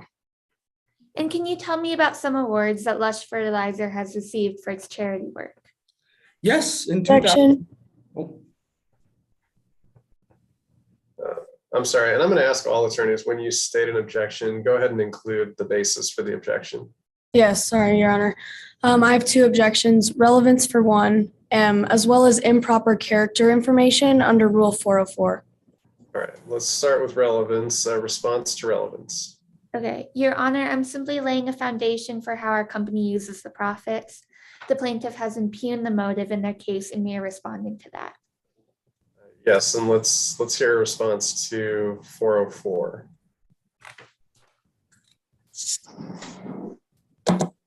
We are simply showing that Mr. Doncourt is credible and has the credibility and integrity to be testifying in this case. I see where you're going. I think it's probably not appropriate on direct or at this stage, but these questions might be more appropriate on redirect. So I'll go ahead and sustain at this point, but let's see what happens on cross, and this might be fair game and redirect. Okay. Now, Mr. Doncourt, let's talk about the people at Lush Fertilizer. Who is Carson Durst? Carson Durst is a former employee at Lush Fertilizer. And what happened between you and Durst? Well, Carson left our company to go work for one of our biggest rivals, Terrace Greenery. And when he left, he spilled information from our company and also said that he sent me an email warning me about the carcinogenicity of our product, which I never received. And we searched our computers. It was never found. Let's talk about Drufo. Mr. Doncourt, can you tell me about the study that Lush Fertilizer conducted regarding Drufo? Yes, our toxicology department conducted several studies to see if Drufo was carcinogenic, and they found nothing. Now, Mr. Doncourt, does Lush Fertilizer bake the fertilizer? No, we choose not to bake our fertilizer. And is it necessary to bake the fertilizer? Only if the product is carcinogenic. And why is it not necessary to bake the fertilizer? Well, baking is only needed if the product is carcinogenic, as I previously stated. And has your company analyzed the financial impacts of baking? Yes, we have. Your Honor, I'm showing opposing counsel has been marked as Exhibit 8 for identification. I'm not sure if we're able to screen share at this time, but does the company have Exhibit 8 with them? I think you should be able to screen share, but also Exhibit 8 is available to all of the jurors if it's admitted. They won't read it until it's admitted. Okay. Your Honor, I'm showing opposing counsel has been marked as Exhibit 8 for identification. Permission to approach. You may. Mr. Doncourt, I've just shown you what has been previously marked as Exhibit 8 for identification. Do you recognize this? Yes, this is our 10-year amortization plan from the years 2004 to 2014. And who made this document? I did. When you began keeping this ledger, was this something you used to rely on to track profitability? Yes. And does the company frequently track their financial spendings? Yes, this is a regularly conducted business activity. And is this a complete and accurate depiction of the report? Yes, it is. Is it altered in any way? No, not in the least. Your Honor, defense moves for the entry of Exhibit 8 into evidence. Any objection? Authenticity has been stipulated and its accuracy has been shown. Sorry about that, counsel. Any objection to 8? No objection, Your Honor. All right, 8 is admitted. Mr. Doncourt, what is the estimated increase in profits by eliminating baking? Well, as you can see on the document, it was about 6% in the first year and 2% thereafter. And what does that look like in actual numbers? Well, in all, that's about $2.6 million. And why is that important? Well, it was especially important when our company was just starting off, so we could pay venture capitalists and continue to produce our product. And with this venture capitalist funding, what were you able to achieve? Well, we're able to pay each and every single one of our employees a living wage. We also can donate 10% of our profits to charities that help the earth, and we can also continue to produce our amazing product. Thank you, Mr. Doncourt. That'll be all. Thank you, counsel. Cross-examination. And Yes. if we're done with 8, you can go ahead and end the screen share. May I proceed, Your Honor? Whenever you're ready. Thank you. Hello, Mr. Doncourt. I represent the plaintiff, and I'm going to ask you some questions today. Okay. Now, Mr. Doncourt, Carson Durst worked for you at Lush, isn't that right? Yes, he did. He was a former employee there. And his job was to find any possible dangers within your product, correct? Yes.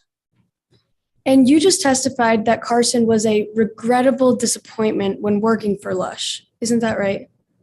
Unfortunately. And yet, Mr. Doncourt, aren't you the one who hired Carson and gave her a job at your company, correct? Yes, but I was not aware then that those mistakes were going to be made. So then what's the reason you hired Carson, Mr. Doncourt? Well, Carson has strong connections to our family and always has.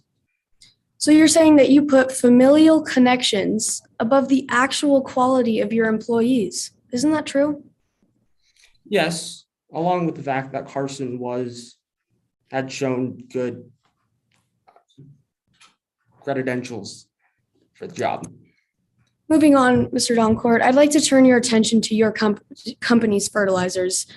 Mr. Doncourt, at Lush, you do not bake your Drufo, correct? No, baking is only needed if the product is carcinogenic. In fact, you don't bake any of your products. Isn't that true? No, because none of our products are carcinogenic. And baking your fertilizer is costly, correct? Yes, it is. And you'd agree that baking your fertilizer would remove any risk that it's carcinogenic, correct? Baking would be an unnecessary process. But still, that is a yes. Baking removes all carcinogens, correct? Yes. But you do not bake your products because it's just too expensive. Isn't that right? And the price is completely unnecessary. In fact, you found that you could increase your profits 6% this year, an additional 2% each year after by not baking your products. Isn't that true? Yes, it was 6% a couple of years ago and 2% thereafter. And you said that baking was not worth the risk it alleviated, correct? Yes. So then you are admitting that there is, in fact, a risk. Isn't that right?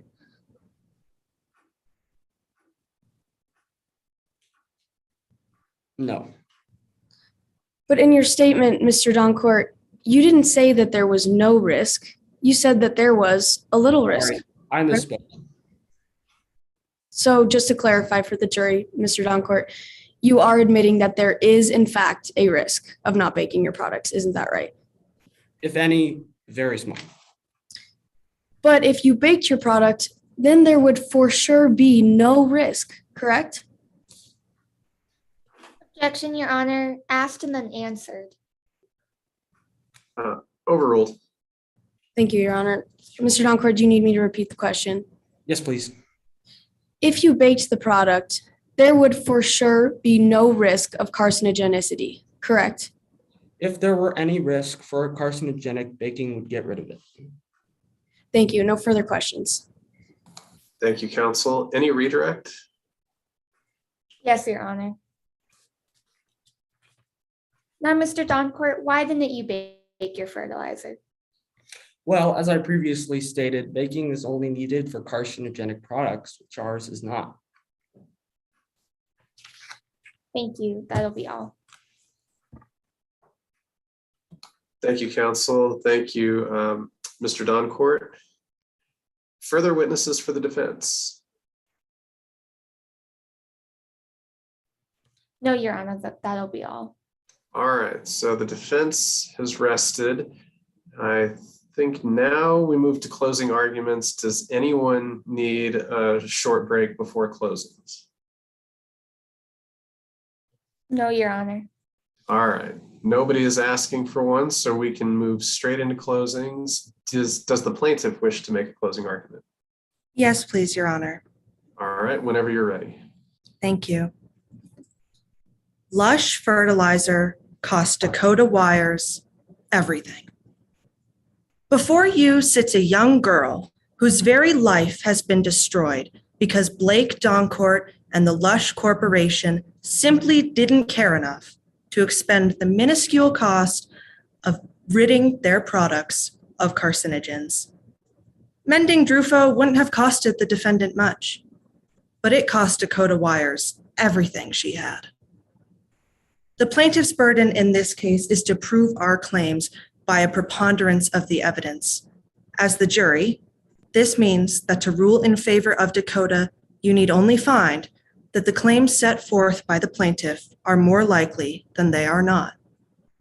Firstly, you must conclude that the defendant Lush Fertilizer manufactured a product containing a chemical compound known as Drufo. This fact is true and undisputed. Next, ladies and gentlemen, you must find that it is more likely than not that Dakota Wires' non-Hodgkin lymphoma and all of her concurrent damages were indeed caused by her exposure to Drufo. The plaintiff has certainly proven this element today. You first heard from Carson Durst, a woman who saw the inner workings of the Lush Corporation with her own eyes. Ms. Durst told you that she personally unearthed the study marked as Exhibit 3 that concluded that Drufo is carcinogenic in rats. She made it clear that the company knew about these studies and that they dismissed them with the unparalleled ease of a company that simply couldn't care less about its users. You next received testimony from a court-appointed expert, Dr. Rogers, who told you in no uncertain terms that Drufo is linked to cancer. In fact, Dr. Rogers' studies suggest that those exposed to Drufo are 10 times more likely to develop cancer, specifically non-Hodgkin lymphoma. Members of the jury, that is no coincidence. You were also presented today with an important fact. Dakota Wires has a twin, a person who lived the same life she did in the same environment, performing the same activities, but who is not suffering the way her sister is. Why? Because Dakota worked with Drufo and Skylar did not. Members of the jury, you also received testimony today from a defense witness named Devin Williams, who told you unequivocally that they have a financial bias in the outcome of this case. Ladies and gentlemen, when you leave here, the judge will tell you that under jury instruction number 14, you can and should account for a witness's bias when you're judging their credibility. You simply cannot trust a person whose employment and very livelihood hangs in the balance, ready to be severed should this case not go her way. When, like every teenager, Dakota Wires took on a job to earn some extra money, she had no idea that the product she was using would lead to an earth-shattering diagnosis of non-Hodgkin lymphoma. The plaintiff has proved today that Lush Fertilizer is guilty of negligence, costing Dakota Wires her greatest joys, her shot at Juilliard, her career prospects, and her health. The Doncourt's family's frugality was not without consequence. In fact, it cost Dakota Wires everything. Thank you. Thank you, counsel. And if the timekeepers could let us know how much time was reserved for rebuttal.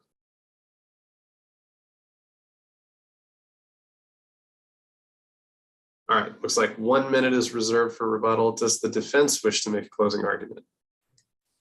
Yes, Your Honor. Thank you very much. Whenever you're ready, go ahead. May it please the court, opposing counsel, and members of the jury. Show me a hero, and I'll write you a tragedy. During the course of today's trial, you heard about a compound found in Lush Fertilizer called Drufo. Drufo is a revolution in the field of agriculture. Users only have to apply Drufo once or twice a year, compared to 5 or 6 times from its competitors. That means not only is it cost-effective for the consumer, but beneficial to the environment. By reducing the world's nitrogen footprint, Drufo is a hero. But you also heard that the competitors of Lush Fertilizer do not want to see Lush Fertilizer succeed. You also heard that the old guard of the agricultural industry has spent billions of dollars in an effort to keep this product off the shelves. Lush's competitors want to run Drufo into a tragedy.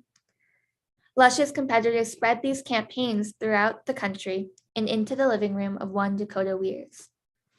Now, nobody in this courtroom is going to deny that the plaintiff has experienced immense suffering because of their condition. But in today's case, we must remember that the plaintiff has the burden of proving the preponderance of evidence, or that it is more likely than not that my client was negligent. This means they have to prove that Lush failed to exercise reasonable care to prevent their product from causing harm to a reasonable person. And here's why they failed to meet that burden. First of all, Dr. Devin Williams told you with confidence that Drufo does not produce an elevated risk of non-Hodgkin's lymphoma. We heard that the studies conducted by the plaintiff were not peer-reviewed, not replicated, and fundamentally invalid by comparing groups of people from different lifestyles. Dr. Williams told you that Drufo is a revolutionary product that is both safe and makes the world a better place. And how exactly is it safe? As Skylar Weirs testified today, Drufo is not only more effective, so that it has to be applied once or twice instead of 5 or 6 times a year, but since it is so effective, Lush does not have to add pesticides found in other products. These pesticides, unlike Drufo, have a clear connection between its use and cancer-causing carcinogens. Skylar Weirs also told you that Drufo is a hero in the modern agricultural industry, but the competitors want to turn that into a tragedy. And why should you, members of the jury, trust this evidence? Because my client has nothing to hide. Blake Doncourt, the CEO of Lush Fertilizers, took the stand today and was completely open with you. His company was completely transparent with their finances. Their mission is embodied in every product they sell. Drufo is not only safe, but is saving our world by decreasing the nitrogen footprint, one bag of fertilizer at a time. Drufo is a hero, and the plaintiff will want you to believe that it is a tragedy. The plaintiff would want you to believe that Lush should have baked the fertilizer, but this would have costed millions to make an already safe product safe. Instead, Lush chose to use that money and donate it to environmental charities.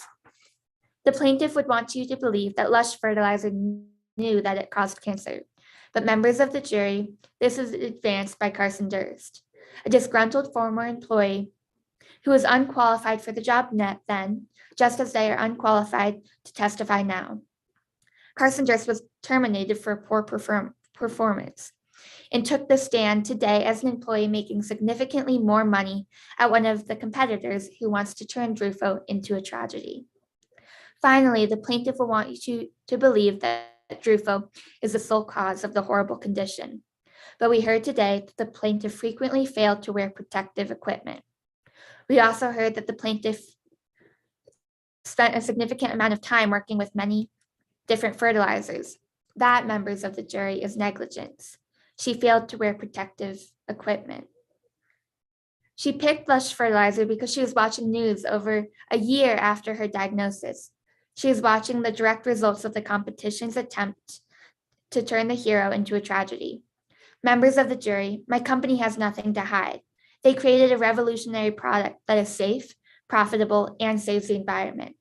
So with all this in mind, Your Honor, and members of the jury, I ask you to find in favor of the defense. Thank you very much, counsel.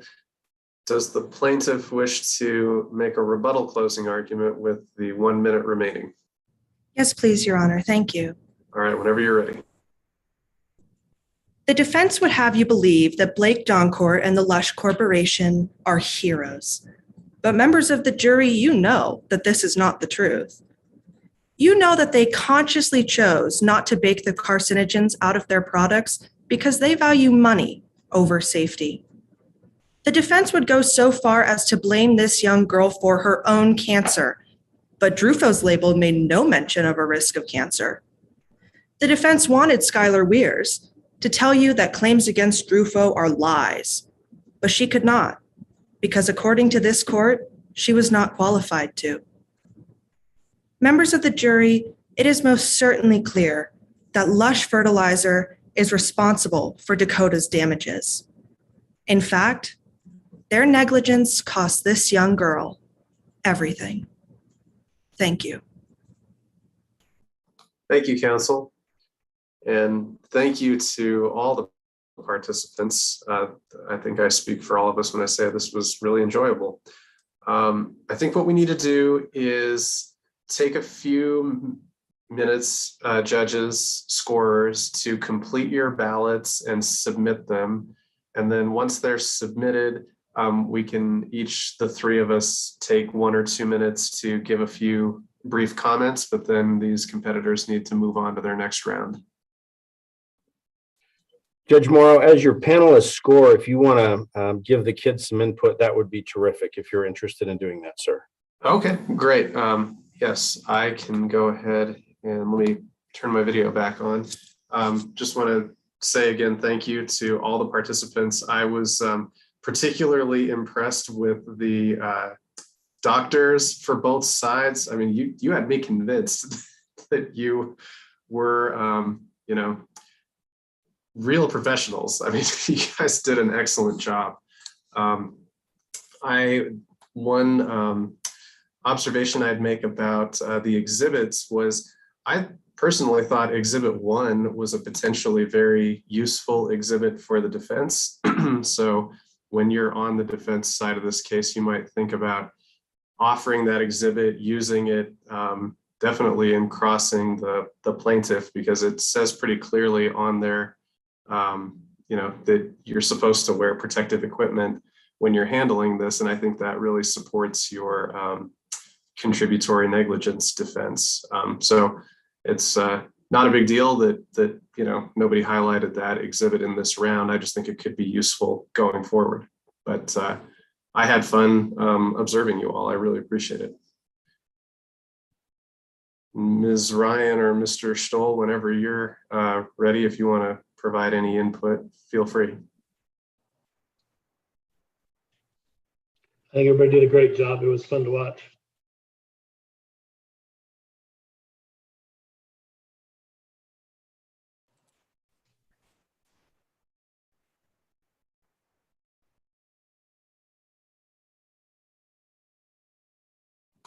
Okay, I have submitted my score sheet, and I think we're all supposed to hang out here until we get the green light to leave the room, because if there are any problems with anything, they don't want us to have dispersed. So Ms. Ryan and Mr. Stoll, whenever you get yours submitted, go ahead and let me know that they went through okay. I'm done submitting mine, Your Honor.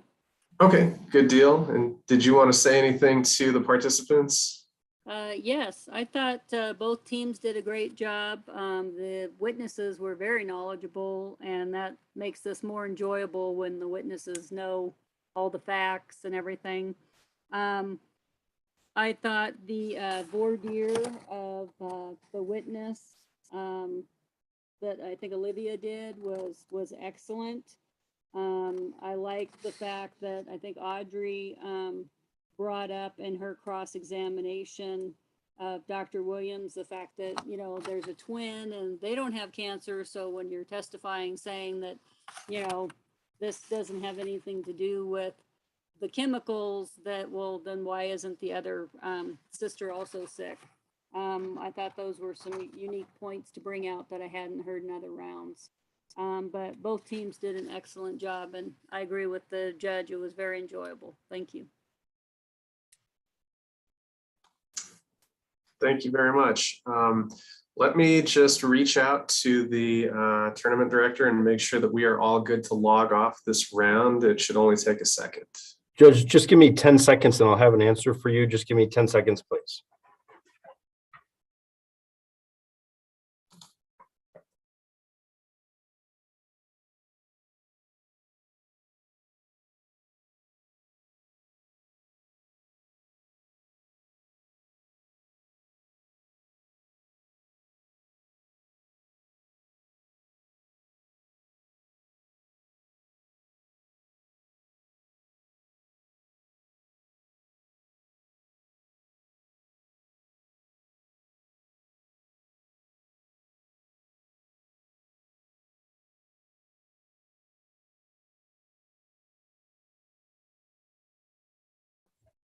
All right, folks, on behalf of the Arapahoe County Bar Association, I just wanted to thank you all for your participation. I don't know if our scoring panelists or Judge Morrow are doing additional rounds, but I wanted to thank you so much. I want to congratulate the students on an end to their first round. I hope it went well. I'll be anxious to see what happens next. Judge Morrow, you can release your folks whenever you're ready, sir.